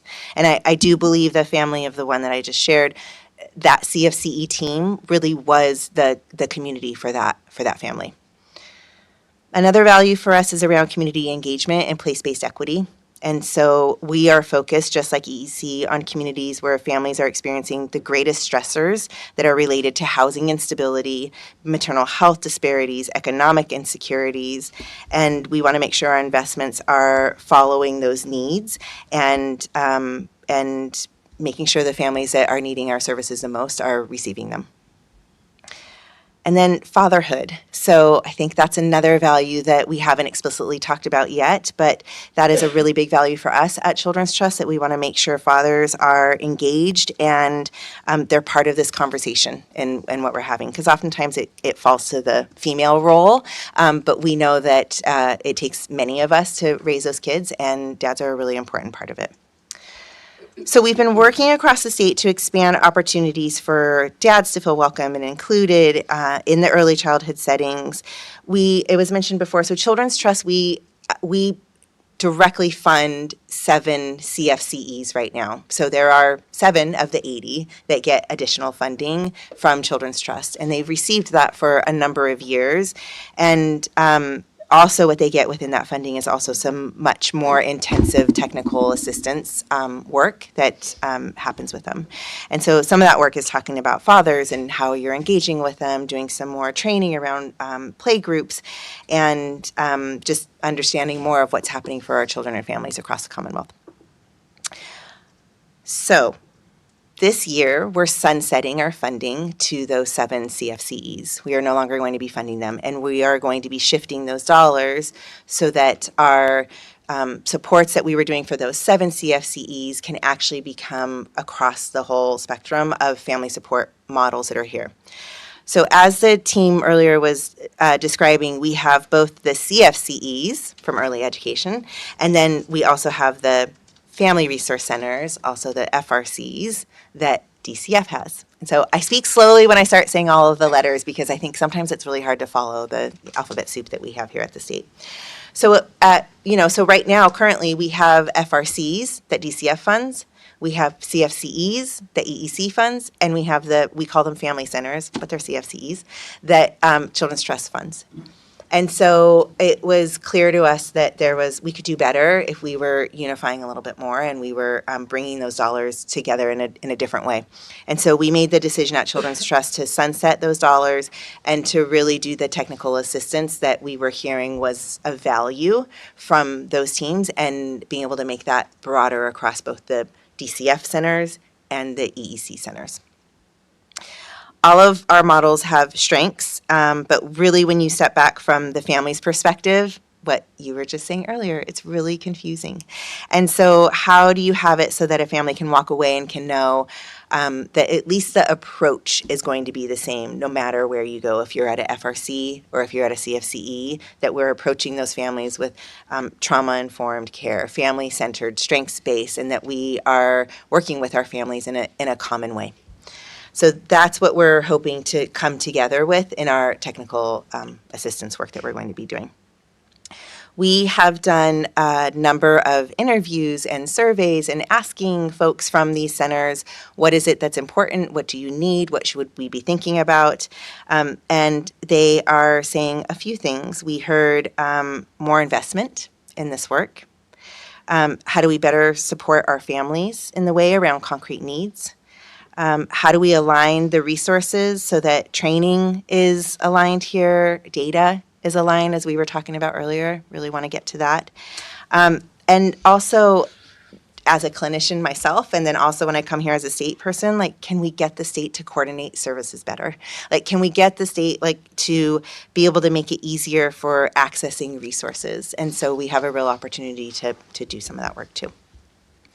So for us at Children's Trust, we're not restructuring, we're not looking to restructure anything. We really just want to support better what already exists and strengthening that, that work and those shared approaches. Okay, so what that will look like, a few examples of what that will look like from Children's Trust. So we'll have shared foundational workforce training on early relational health, protective factors, playgroup facilitation, trauma-informed care, and father engagement. It will look like technical assistance and coaching for the center staff and both directors and the frontline staff around program implementation, staff well-being, father engagement again. Dr. Lucas, you were talking about staff well-being, and we know that when our frontline staff can stay longer, when they're engaged, when they're feeling like they're not at that burnout, the families are better off because of that, because of all of that knowledge they have, and you just are better at your job as you get more reps in it. And so we're also really thinking about that in reflective supervision and how you engage with your workforce. Some of this work might look like some seed funding. We heard from CFCE staff that were saying we want to be able to have seed funding where we can do innovation. Maybe there's a new type of group that we want to be able to offer to our families. But in the annual funding cycle, sometimes it doesn't allow for those kind of nuanced shifts that you want to do. And so can we offer some of our dollars to be more flexible around that? We're hoping to use some funds around emergency funding for concrete needs.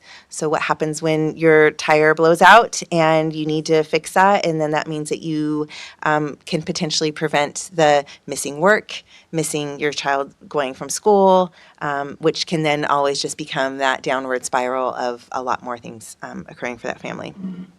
And then, again, the unified approach around data and learning. So how can we across the state collectively start understanding what it is that we're doing for families and what's actually working, what's growing our community so that they're stronger. If you're a family, what that would mean is a much more predictable experience, no matter where you go in the state, that you are knowing what to experience. Staff who are feeling supported, that are staying longer, and communities where the early childhood and family support sectors are marching in the same direction. So we're still unfolding this. Tajai and I were just talking about when our teams are coming together and meeting more to go further into this. And we know that this will take time to really make this shift happen. But definitely know that the opportunity and the partnership, it already is strong between our teams, but can just keep growing and getting stronger from there. I'll leave it at that. Any questions? Questions or comments? So that all sounds great. Can you talk a little bit more? You talked about it generally about coordination of state services, because as you know, I'm at GCF as well, and I'm really interested in this whole idea and how we start doing that in the state. Sure. Well, I can tell you about a meeting we had a couple of weeks ago. I think a couple of things. So DCF has the family resource centers, right? The CFCEs are often nearby around.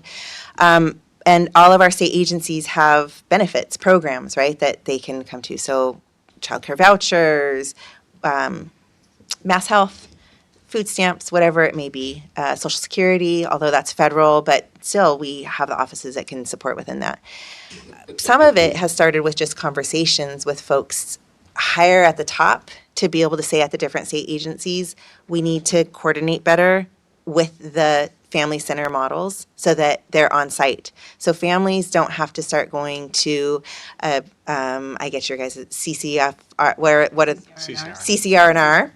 and then have to go to a DTA office for something different, and then go to whatever community agency that does the Mass Health stuff. What happens if we can get our state agencies to actually start being co-located within the family resource centers, or the CFCEs being able to have a resource fair once a month or something like that?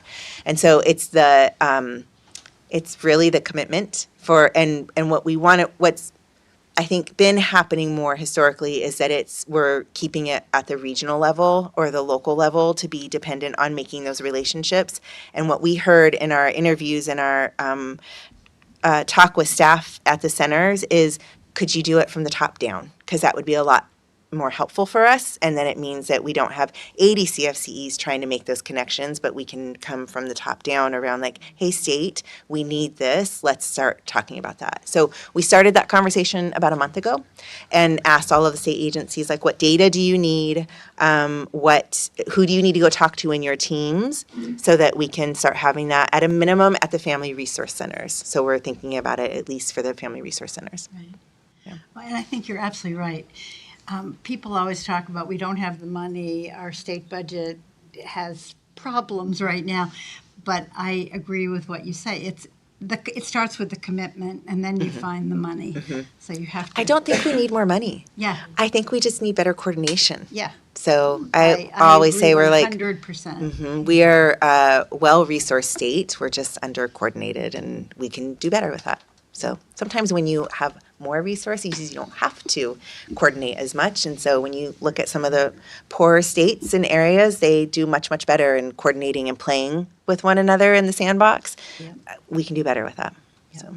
Yeah, we talk a lot about, I mean, it's an approach to the work, right? I mean, I think the department's done a nice job of human-centered design, right? Like centering the family of children. And I think when you do that versus the systems first, you start to come at it a different way. And it's not always about more resources. It's about a different approach That's right. to the work, yeah. And making a commitment to Yeah, do it. yeah, yeah. Deciding that's what Yeah, you're going to do. yeah. Yeah. That's right. That's right. Maybe it could be both. Yeah. I mean, Coordination and resources. I would recognize that doing that level of coordination, right? I was part of a team a couple of years back that wrote a Connecting the Dots report focused on exactly this level of coordination across the Commonwealth. And we have many resources that families can tap into. There are probably gaps still that we probably need to cover. We wouldn't know that because of the lack of coordination. And I do think that there is an investment in building the coordination structures that we need to be able to say, like, yeah, that's a worthwhile investment to build these structures and infrastructures for the coordination to happen, because we were just talking in a Commonwealth of so many cities and towns, like, you don't naturally have these things. So that investment is, I think, worthwhile. And like the idea behind that is that the ROI would be very high. Once that's in place, then you would have something to rely on for a long time. That's right. Yeah, and I think this has been a topic, even when we think about the task force work, right? Of just how to connect the dots, right? Yeah, a little bit. So, good stuff. Or Neil, yeah. Yeah. Yeah. Great. Yeah. Jen, thank you so much. Thank you. Thanks Thanks for for your having me. partnership, and Yeah. thanks for being here today. Yeah, it's good to be here. To share your Thanks. perspectives. Thank you. We'll invite the next panel up. All right. Yeah.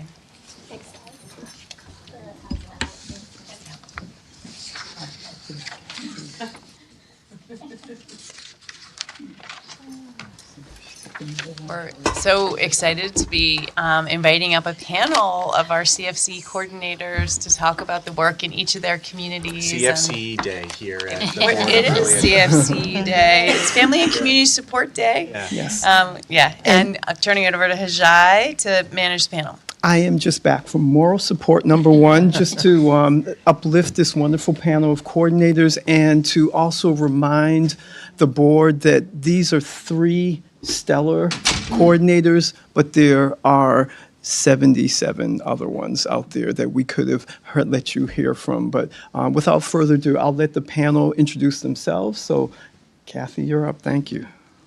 Good afternoon. My name is Kathy Terosian, and I am the Lynn Public Schools CFC Coordinator. Our program services the communities of Lynn, Nahant, and Saugus. And like many coordinators, I engage in all aspects of the program. I help write the grant, help reconcile the budget, outreach in the community, and facilitate the advisory council. I also personally lead 7 of the 15 play groups we offer each week when our sessions are in full operation. Over the past 8 years as coordinator, we've offered programs throughout our community. This past September, we were fortunate to relocate our offices as well as our playroom to the new Lynn Public Schools Early Childhood Center, which holds 15 pre-K classrooms as well as a Commonwealth Preschool Partnership Program. Lynn Public Schools CFC has built strong relationships with our partners, including our local libraries. The public libraries in our Lynn, Saugus, and Nahant communities are integral to our CFC programming, and the librarians are some of our strongest community partners. Our libraries provide CFCE with program space for weekly story times and play groups, assist with outreach, and participate in a CFC advisory council. Whenever CFC has a need, we can count on our libraries for support. For example, we experienced a slight delay with our recent move and could not offer CFC programming in Lynn in our old or new space. So I emailed the Lynn Public Library's children's librarian regarding using the library space to start our fall session. And I received a very quick yes and anytime. So our fall session began at the library for the first 2 weeks, and then we transitioned into our new playroom. CFC works to provide multilingual programming. Our playgroups and story times include a Spanish-speaking facilitator to assist families, provide translation to children and parents. CFCE offers a weekly Spanish story time at the Lynn Public Library that is culturally and linguistically appropriate. Families enjoy stories that are relatable and representative of their cultures. Each week, families take opportunities to share their own cultural traditions while learning about the traditions from other cultures. CFC also provides parent education to families in English and Spanish. We partner with Families First to offer families the Power of Parenting program with sessions in both English and Spanish. CFC also offers families a nutrition education program through the UMass Nutrition Extension Program with sessions in both English and Spanish. The Parent Child Plus program also provides a multilingual program with home visits conducted in the family's preferred language. 20 of the 24 books given to families in the program are provided in the additional language of Spanish. Families receive developmental information in their preferred language, including guide sheets, which accompany each book or toy. Guide sheets provide parents with ideas for engaging with their child, as well as the developmental benefits of each toy or book. 70% of the Parent Child Plus staff are bilingual. 2 Parent Child Plus staff are former parents and participants in the program, and all Parent Child Plus staff reside in Lynn. There are also other languages spoken in our community. As we expand our groups, we hope to offer programming including different languages, additional languages. Parents have expressed how grateful they are for our program. For example, during an early literacy group we conduct using the Raising a Reader Massachusetts model, a parent made an observation regarding her own child's television habits and mentioned that her child got overly excited watching television. As a result, the parent greatly reduced the amount of time her child was exposed to media. In a mix of surprise and concern, another parent realized that her child watched a great deal of television and that it could be contributing to his behavior. I made a few suggestions about transitioning the child away from television, like sharing books and active play, including outdoor play. I also made suggestions about transitioning the child into our groups. For example, discussing in the car on the way what he will be doing and reminding him that he will see his friends. Now the child loves books and enjoys selecting Raising a Reader books to bring home each week. The parent and child will often sit in the reading area and enjoy books together. The parent is incredibly grateful for our program and for what she is learning about her child's development. As a former child care director and early childhood consultant, I know the importance of child care in our communities. Over the past few years, the number of providers in Lynn has increased by approximately 30%. CFCE maintains strong relationships with our child care partners. Several child care programs are active in our advisory council and engage in our annual Early Childhood Literacy Night. Providers have opportunities to help plan this event, along with other partners, and provide program outreach while engaging families in fun literacy activities. Last year, this event had 32 programs representing 22 different agencies that provided literacy information to 113 adults and 144 children. As requested, CFCE provides families with referrals to local child care programs and is available to provide child care programs with referrals as needed. I also participate in the Leo Head Start Parent Policy Council as a community representative. And also as a member of the Lynn Public Schools Early Childhood Team, we are currently working to engage child care programs and families in a transition to kindergarten committee to help children and families experience easier transitions into kindergarten. We are very excited to share that Lynn now has a permanent story walk at Flax Pond Playground. The Story Walk project was created by Ann Ferguson of Montpelier, Vermont, and developed in collaboration with the Kellogg Hubbard Library. The Story Walk project's mission is to promote early literacy, physical activity, and family time in nature. The Lynn Story Walk was officially opened with a ribbon-cutting event last July with the mayor along with representatives from our city and state delegations in attendance. This project was truly a community collaboration taking place over the past few years.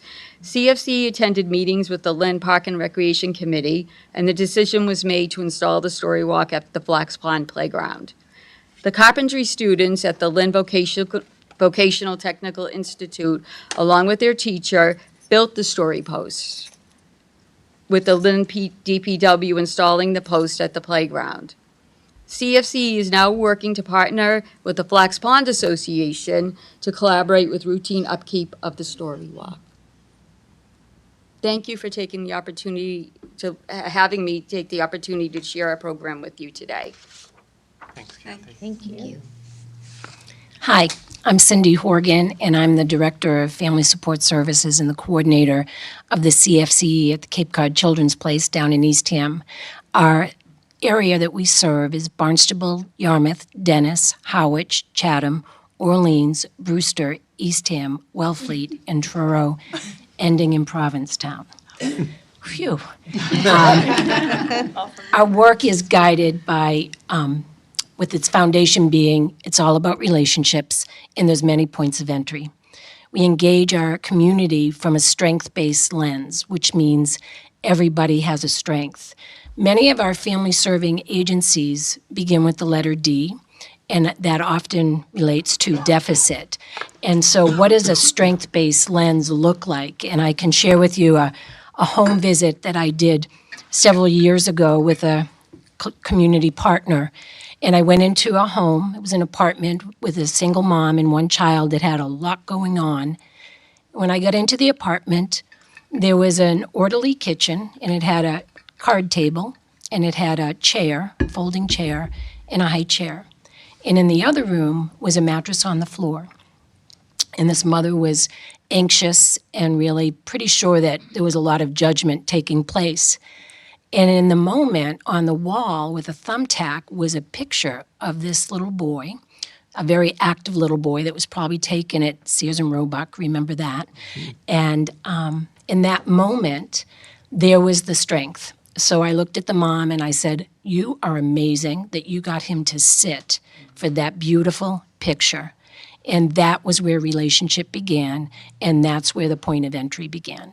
That relationship with mom continued as she participated in a great deal of parent education.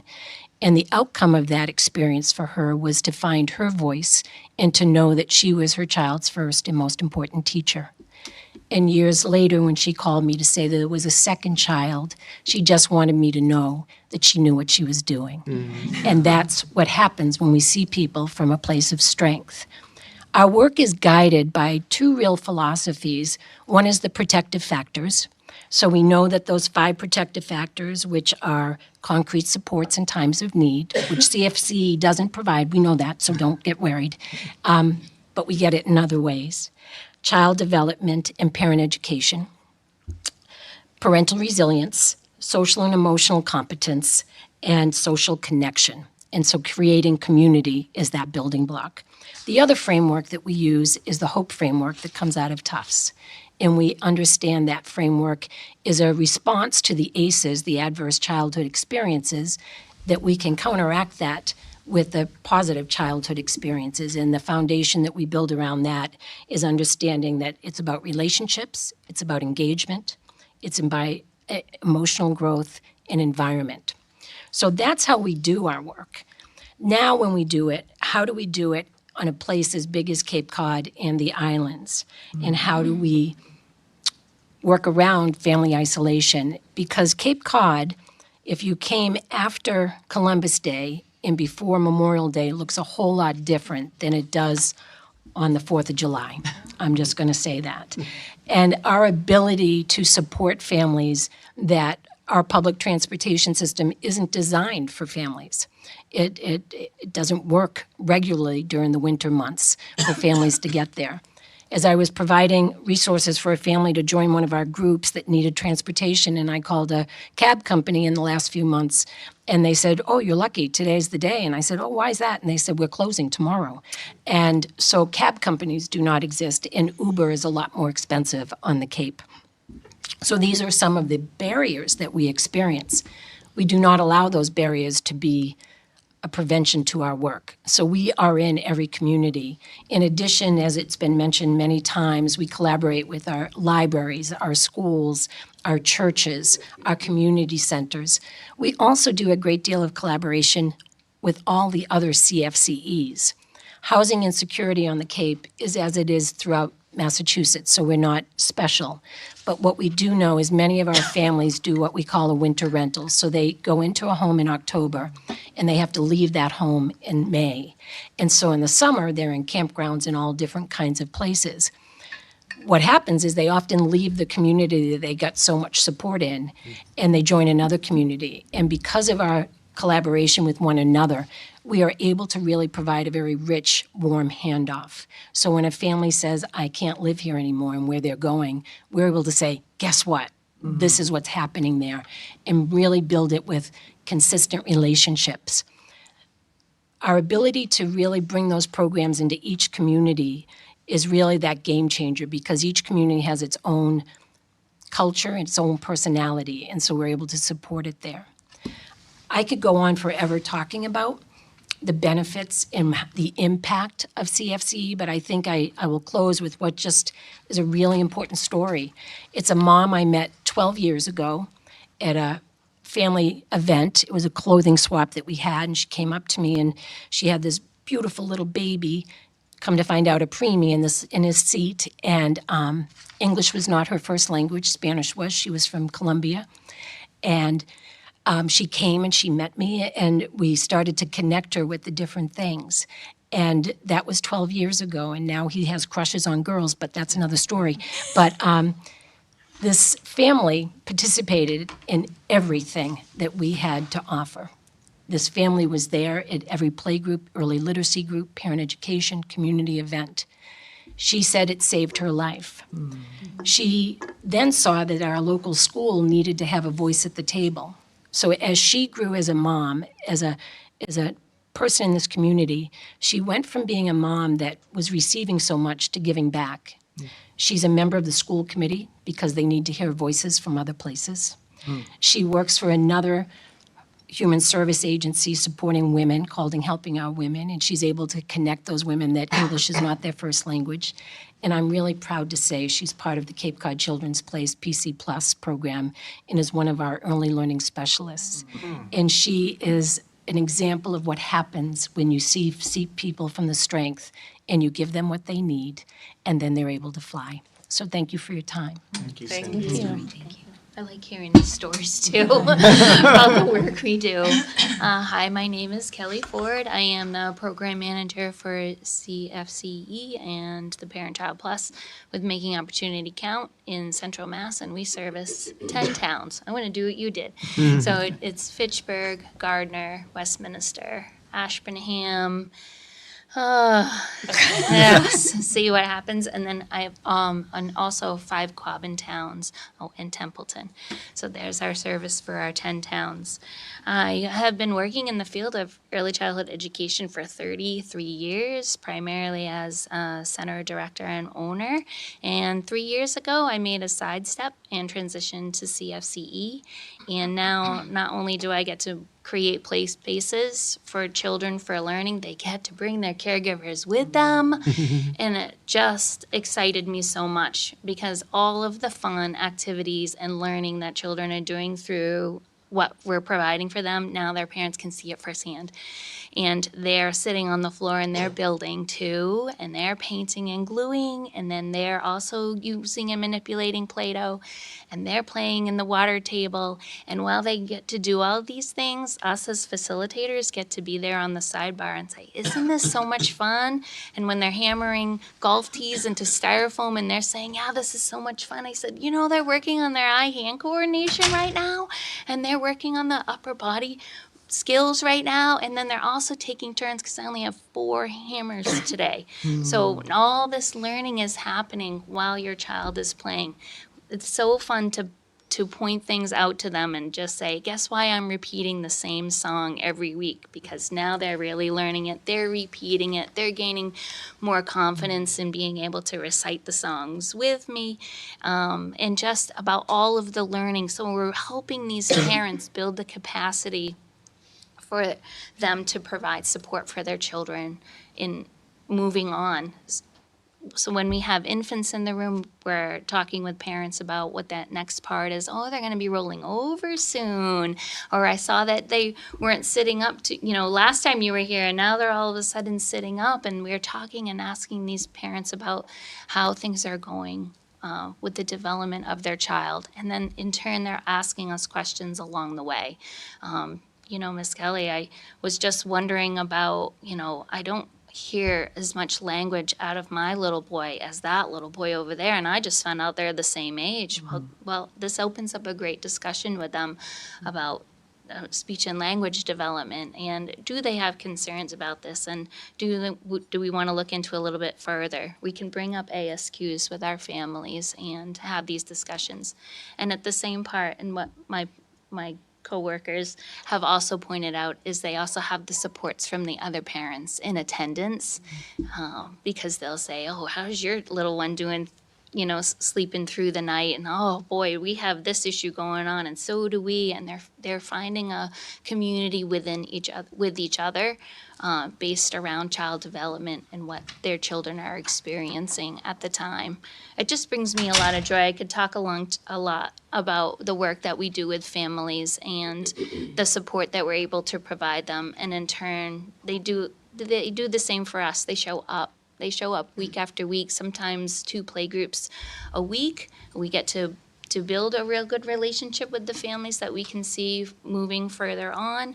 And it just brings us a lot of reward. And the feedback from our families is that it gives them a lot of reward as well, to know that they can turn to us, that we're consistently there. They know where to find us. And even if we don't see them for a month or 2 because life is busy for them, they know they can always return. The door is wide open, and there's no expectations of them other than just to show up and be there. And we're providing those opportunities for them. And similarly to what I'm talking about is that value of the Parent Child Plus model as well, because they're working firsthand and in homes with families too, and talking with them about that child development component as well. And I just wanted to thank for the opportunity to really kind of help CFCE shine a little bit. It's great work. It's so much fun, and I'm glad I get to be part of it. Thank you. Sounds like great work. It is great work. thank It's so you. much Can- fun. Can I ask you, first of all, you did an unbelievable job representing your 77 other peers and coworkers across the state, so thank you for sharing. I do have a question. I think our ratings are probably through the roof. So if there's a parent watching right now who is sitting there saying, I've never heard of this, and I have a little one at home, and I live in Lynn or down the Cape or in Central Mass, how do they find out how to connect? We actually are in the EEC database. Hey! You can go on the EEC website and you can look under community. I believe it's a community bar, and they can put in the town that they live in. We'll show up. Our contact's right there. So that you can do it for Gardner, Fitchburg, a town on the Cape, right here in Lynn, and it will connect us. Okay. Yeah, so that's one way. If they know how to find us. Yeah. If they know how to find you. Yeah. Mm-hmm. Library. Library? Most of our libraries, yes, are We great. share our calendars across the communities, so they're present in the libraries, and we share them with all of our community partners as well. So sometimes they share them with families that they know, and they find out about us. We've had some families just stumble into our playroom one day. They were headed to a different play group, but they found us and came back. And this generation of younger families, social media is there. And so much of ours comes connected through social media, which I know very little about, but those other people know it well, so. Thank you. Yeah, I was just going to say, I think you hear about it from the state level, from the team, but to hear about what it looks like at the local level, like so different from Cape and the Islands to Quabbin to what it looks like in the middle of an urban center. So, and you can hear the sort of commonalities as well as the importance of some level of variation in making sure that we're responding to the local needs and taking advantage of the local resources too. So I really appreciate your leadership and sharing your work with us today. Yeah, Cindy, I'm thinking about your strength-based approach and the picture of that little boy, right? And just the probably psychological safety net that moment provided for that family to almost my shoulders came down to be like, I'm part of something, right? And that's that sense of community that this entry point provides for lots of people across the Commonwealth. It's pretty powerful. It is. Yeah, thank you. Thank you. Thank you so much. I know that your family and community support cup is almost all the way full, but we have one more quick agenda item that we're excited to share with all of you. We have been working for the last couple years on a family advisory committee, so the first formal statewide family advisory committee for the agency. We've talked about it a little bit and wanted to have a chance to hear from Tyrese and from Aisha Rodriguez, who leads this work for us, with a very brief update on where we are as we are about to launch. So really excited to turn it over to you, and I know the board's heard from you before on this, so glad to have the update. Do you have your slides? So as we think about how families, thank you, Commissioner, as we think about how families enter our system, right, we also have to think about how they engage with our programs and how they experience our services. So when you look at those three things, there's another essential part of family access, and that is families. So how are we incorporating families into all of the work that we do? Whether it's in childcare financial assistance, whether it's in CFCE, whether it's in program quality or program stability, families exist in all of those areas. So the Family Advisory Council is the way that EEC will be engaging with families families and bringing families formally in to have a seat at the table, and helping us really improve our programming and modernizing our systems, our services, and our support. So we're just going to tell you where we're at in that process. You heard from Aisha, I think, in the spring, in April. And so she's just going to bring you up to speed on where we're at, and we're excited to share. Thank you, and I will make this brief. I know it's been a long, wonderful day of a lot of great information about some of the wonderful work that's going on. But just to reintroduce myself, I'm Aisha Rodriguez. I'm happy to present to you all again. While I've only been with EEC for a year and a half, and I have to say I found my tribe, but while I've only been with EEC for a year and a half, I've worked empowerment and engagement for over 30 years. Predating that, I was a young mom. At that time, we were called teen moms. And so I've actually had the fortune of experiencing, observing the advancement and evolution of family engagement from both a personal and a professional perspective. And so I just want you all to know I carry this work tenderly at my core and bring my passion to it. Thank you. So I'm going to give you an update of where we're at and more excitedly where we're going. But first, let me give you a little bit of a background. And so as Tyrese pointed out, the Family Advisory Council, we're very excited to be bringing this opportunity together for families and for EEC and communities. The Family Advisory Council itself will be an inclusive and responsive team that's coming together to act as an essential thread around all of our bodies of work. And so that includes, of course, residential, out-of-school time, and early learning. And we know that families deserve spaces of belonging within each bodies of our work, and the Family Advisory Council will support EC in providing that. And that includes around policy and program decisions and how we're informing that. But we're making space and creating space for families to join us as key contributors who can come to us rooted in confidence in their lived expertise. Additionally, we know that this is about elevating parents' voices, but it's not just about elevation, it's about reverberation and the impact that parents can have long after they've left the room. Additionally, so you've heard from our CFCE providers, some of them. We were on a CFCE network meeting, and, in their wisdom, they brought up the fact that all families, regardless of socioeconomic status, whether it's, you have a lot of advantages or disadvantages, all families experience vulnerability. All families can be vulnerable. And this is true, right? And EEC's mission and focus is for all families. And yet we know that our most vulnerable families, experience struggle within different points of intersectionality. And so they struggle to thrive more in systems. And for that reason, the Family Advisory Council will support us in connecting with our high priority families around programming, resolutions, and needs.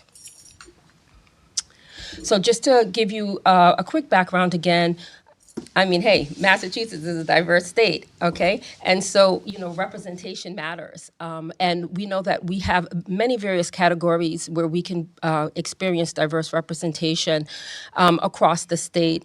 I want to point out something we don't often talk about, and that's the diversity that is experienced within family leadership skills and talents. We have some families that have high levels of experience within the parent leadership realm, and we have families that are emerging. And we're going to be creating space for all of those families to come together. In addition to that, of course, we know that we are looking at geographical diversity and what it looks like when we get families from different parts of the states. Communities have common experiences, common challenges, but very different experiences as well. And so what that looks like. And then, of course, we have a range of opportunities within our programming. And so parents who are experiencing our programming on different levels and for different lengths of time, what that looks like when they come to the table and are able to talk to us about where they're coming from. I want to point out family makeup. When we're talking about parents, because you're hearing me say parents a lot, but of course we know that because of the rich diversity in the mosaic that is Massachusetts, we have families that have beautiful and unique faces all across this state. And so we're talking about parents, caregivers, and guardians, and we respect and appreciate parents in all of their forms. And so we're making space for just the various diversity that families offer to us. I know I've said diversity 5 million times, but I mean, you know, what can you say? I can't stress it enough. Representation matters. I keep wanting to say next slide, but I forgot I have the. So You're driving. I'm driving. Okay. And so our goals, you'll notice, are inclusive. But what I'd like you to also notice about our goals is that by being inclusive, they're not cemented yet. Because when the advisory council comes on, they're actually going to help build these goals out. They're going to thread into them and lay the foundation for this work. And so we're looking at, from our lens of the partnership, we're looking at the opportunity for families to give their input around policies and programming and to promote engagement and decision-making across the mixed delivery system, and what that looks like from the parent lens, not just coming in kind of trying to, figure out what our lens is. No, they're supposed to join their lens with ours, all right? And then also to inform and advocate for resource allocations. Of course, parents are each other's most vital resources, and parents rely on each other. And so parents coming in to support the allocation of resources while still being a resource for other parents is huge, okay? And then to strengthen partnerships between families and providers and really help us take from paper into practice what actual partnerships can look like as we continue to strengthen them. I mean, you've seen, we have family advisory councils with the CFCEs as well. There's a lot of engagement work going on. So we're not creating a wheel. We're saying we're contributing to the strengthening of partnerships across. In addition, we're going to have the Family Advisory Council support us in identifying the unique needs and challenges faced by diverse families, and I talked about that a little bit already, but also the challenges within our systems and our programming that can support families once they're addressed. So I was just saying, thinking that some of the work Jen was talking about connecting, that the Family Advisory Committee will be a great source of information about their own experience with the system and what might have made it easier or could make it easier. So even beyond sort of EEC's system, I think we can rely on them to help inform kind of other system level work and the task force work too. Absolutely, and I'm glad you brought that up, Commissioner, because it drives right into the next kind of like, I want to say shout out, but so I'm going to say it because I said it, which is, a great shout out to the design team that really came together to help us put this work together. And some of those on the design team were some of our key stakeholders that participated were other state agencies and some of our sister agencies. But also we had 6 slots designated for parents. So that was almost a third of the design team. We had 30 folks come together very consistently across CFCE, across the map of the CFCE work, the provider work, both center-based and family-based. We had CCR&R folks at the table, out-of-school time folks, residential programming representation, EEC representation in support of the team. And I want to say that the commitment was phenomenal. People really took time out of their work days and even out of their families in the evenings to come together to really help us determine and provide recommendations, high-quality recommendations around the application process, the selection process, the structure for the Family Advisory Council. And again, these are recommendations because the Family Advisory Council members will be coming in to help flesh that out. And then the professional development opportunities that will be provided. So where we are now, so thank you, Design Team Committee. So definitely. They deserve an applause. So where we are now, well, we're in the winter of 25, 26 is getting ready to come in, and the application process will launch. The application will launch during this time.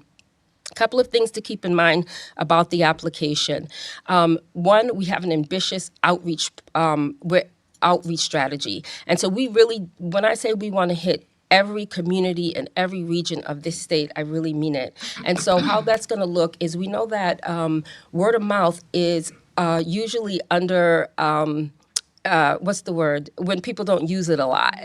Underutilized, thank you. Yeah, word of mouth can often be underutilized, but it is a very highly effective form of outreach, right, and promotion. And so we want to get the word out there. So when you hear about that, we'll send the alarm, and you'll get your emails and notifications that the application is ready to launch. And when it does, we ask every network to share with others. Additionally, there will be an opportunity to sit in on 3 information sessions where you can learn about the application process. This is for families, but also supporters of families. So you don't have to be an actual parent or family member who wants to apply. You can be someone who supports families and apply for the attend the info session and learn more about the application process. In early spring, we're going to go through the review and the selection, and then in late spring, the Family Advisory Council will launch. I want to say a couple of things very quickly about the application. It will be in 5 different languages, which include English, Spanish, Portuguese, Haitian Creole, and simplified Chinese. Meetings will be in English. Additionally, we're looking for applicants who really have a high desire to serve the community, have some community leadership and EEC programming experience, and have some familiarity, again, with some of our work. And I want to say in closing, we just celebrated our 20 years, and, this is highly appropriate that the Family Advisory Council work is jumping off at this point and getting ready to launch, because families are going to help us co-create the next 20 years of EEC. And so during the selection process, we have half the team is going to be made up of families. And this really means that families have been a part of this process from inception to formation, which solidifies our commitment to the inclusion of families. And we're asking you all to stay with us we know you will stay with us on this journey, but we're asking everyone to stay with us on the journey. And of course, we receive the perspective and expertise of the board. Thank you. Thanks, Aisha. Thank you. Well done. Where do I apply? Awesome. Thank you so much. Any questions or comments from the board? Can I ask one quick clarifying question? Please. And forgive me if I missed it. I'm curious whether you have an estimated sort of number roughly, and maybe it might vary in the end depending on your applicants, but what are you envisioning in terms of total size? We're envisioning about 25 Okay. participants. Thank you. You're welcome.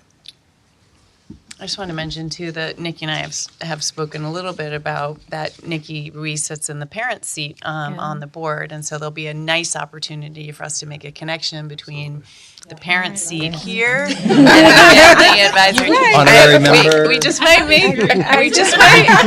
make it ex officio, so that there is a real opportunity for the board to hear, I'd love that. from the family advisory committee in Yes. in your role. So I think that'll create a very nice connection for us as well. Nice. Thank you. All right. Thank Dr. you. Lucas. I have a comment and then a more forest level question. Comment.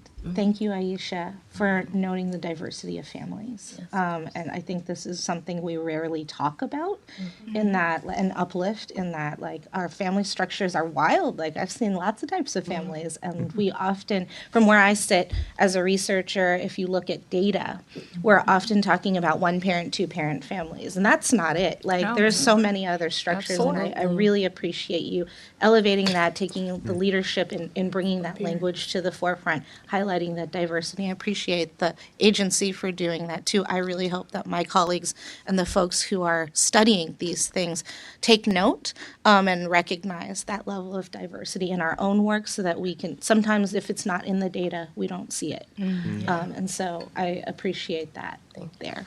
But that's my comment. Now, I appreciate both the tree level overview and also some of the forest level overview of family engagement and community engagement today. I have one question that is way more forest level, which is, all of this work that we've been talking about all day today, which maybe our cup doth runneth over. It's getting full. It's very close. How does this connect to some of the work and priority around family, friend, and neighbor care? Great question. Not to drop that at the very end Agenda of this meeting. Yeah. So I know. And we've spent it's- it's So Aisha is in that work. So let me just say that Aisha, Hajai, and myself are leading the work with the around family, friend, and neighbor care. We've been working with the Care That Works Coalition, meeting with them. We have done some research. We have done some stakeholder engagement, and we will do more. There's a lot to learn. And so I would say, like, by design, it directly connects. We are also recognizing that there's a lot for us to learn and things to unpack, even down to how we define it. You see, we say informal childcare, others say family, friend, and neighbor care. I say auntie, right? I say auntie that's not really an auntie, right? And so it looks very different, but it is key. It is a type of care that is being provided to many families, whether it's formal or informal. Yeah, I mean, I'll just add, we see it as a really important part of the system, and that this is a choice many families are making. It often is a choice that is only available if you have a non-traditional hours care, or it's more culturally appropriate for you, or it just works better for your family, or maybe it's part of the mosaic of options that you're putting together. And we also recognize that, we have not been structured as an agency to support family, friend, and neighbor care traditionally. We've been built around the licensed formal childcare system. So in partnership with the Care That Works Coalition, this team has really been digging into, like, what does it mean for us to support family, friend, and neighbor care, to make sure that families have those choices. And, the entrance of the state into that kind of care is something that we want to think about really carefully and meaningfully and thoughtfully. So we have it planned on the agenda probably in March, and we'll have more opportunities to talk about, but we do see it really connected to sort of this team and this work, whether it's connecting into the formal childcare system and thinking about childcare financial assistance, or whether it's connecting some of our family, friend, and neighbor care to the CFCs and other resources in the community. So it's very much in development and in partnership with our community. So could be we have a FFN representative on the Family Advisory Committee as well. Yeah, and we're working with Boston University. Their research team is working with us regarding some of the work we're going to be doing with around FFN. Love it. Love it. And Great question. I know from my Boston, anecdotally from the Boston context, right? Like, I think the play groups in particular are a resource that is really heavily, from a family, but also family, friend, and neighbor care space. And so, I see some Even training and connections, development, right? Yes. We've heard from them directly, like just being able to have access to some of the training that some of our educators have access to.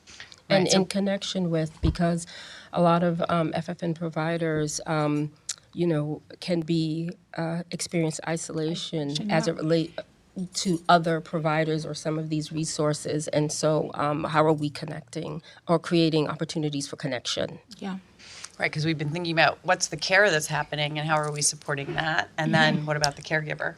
And how are we supporting the caregiver as well? Both their sort of connection to other people, professional development, but economic mobility as well. Exactly. Yeah, we know by design that's all that care is very relational. Yes. Yes. Yes, it is. So lots more to come on that. Yeah. Thank you. Thank you. Thank you. Thank you. Thank you both. Thank you. So as we wrap, cup is full. Thank you. Awesome stuff. Look, we do spend a lot of time on the kind of formal childcare, but I think my takeaway from today is just to have a better appreciation for the multiple entry points in which families and kids are seeking care in their communities on a daily basis. And it's important for us to have a good understanding of all of those entry points. And so thank you to everyone today who presented, the panels. Thank you for making the time out of your day. It does make a difference. I mean, I sit here and listen to the panels today, and it does make me reflect on all the folks that have preceded you at this table during public comment, talking about the role of CFCEs, and so really important for you to be here, and so just grateful for people making the time in their schedules. Part of, I think, one of the values of this board is that we get out on the road to be in community. I think we're one of the few boards that does that, and I think is really important to who we are and the way that we think about this human-centered work. And so want to thank the team here in Lynn at Leo for hosting us today. I know it's probably an exciting moment, but also disruptive to the flow. So, but really, it is important for us to be throughout the Commonwealth, to listen and to be in community with folks like you and your team. And so, thank you so much for. Thank you. Your team made it really easy and fluid, so we really appreciate that. Great segue, because that was my next shout out. We're really good at the segues today, the natural, but it does take a lot of work. And so just want to give a shout out to Jackie Foley. Not only the board, but making this happen so seamlessly. Jackie, thank you for your leadership and making sure that we can do this regularly throughout the year. It means a lot to us and also to the communities that we get to visit. So thank you.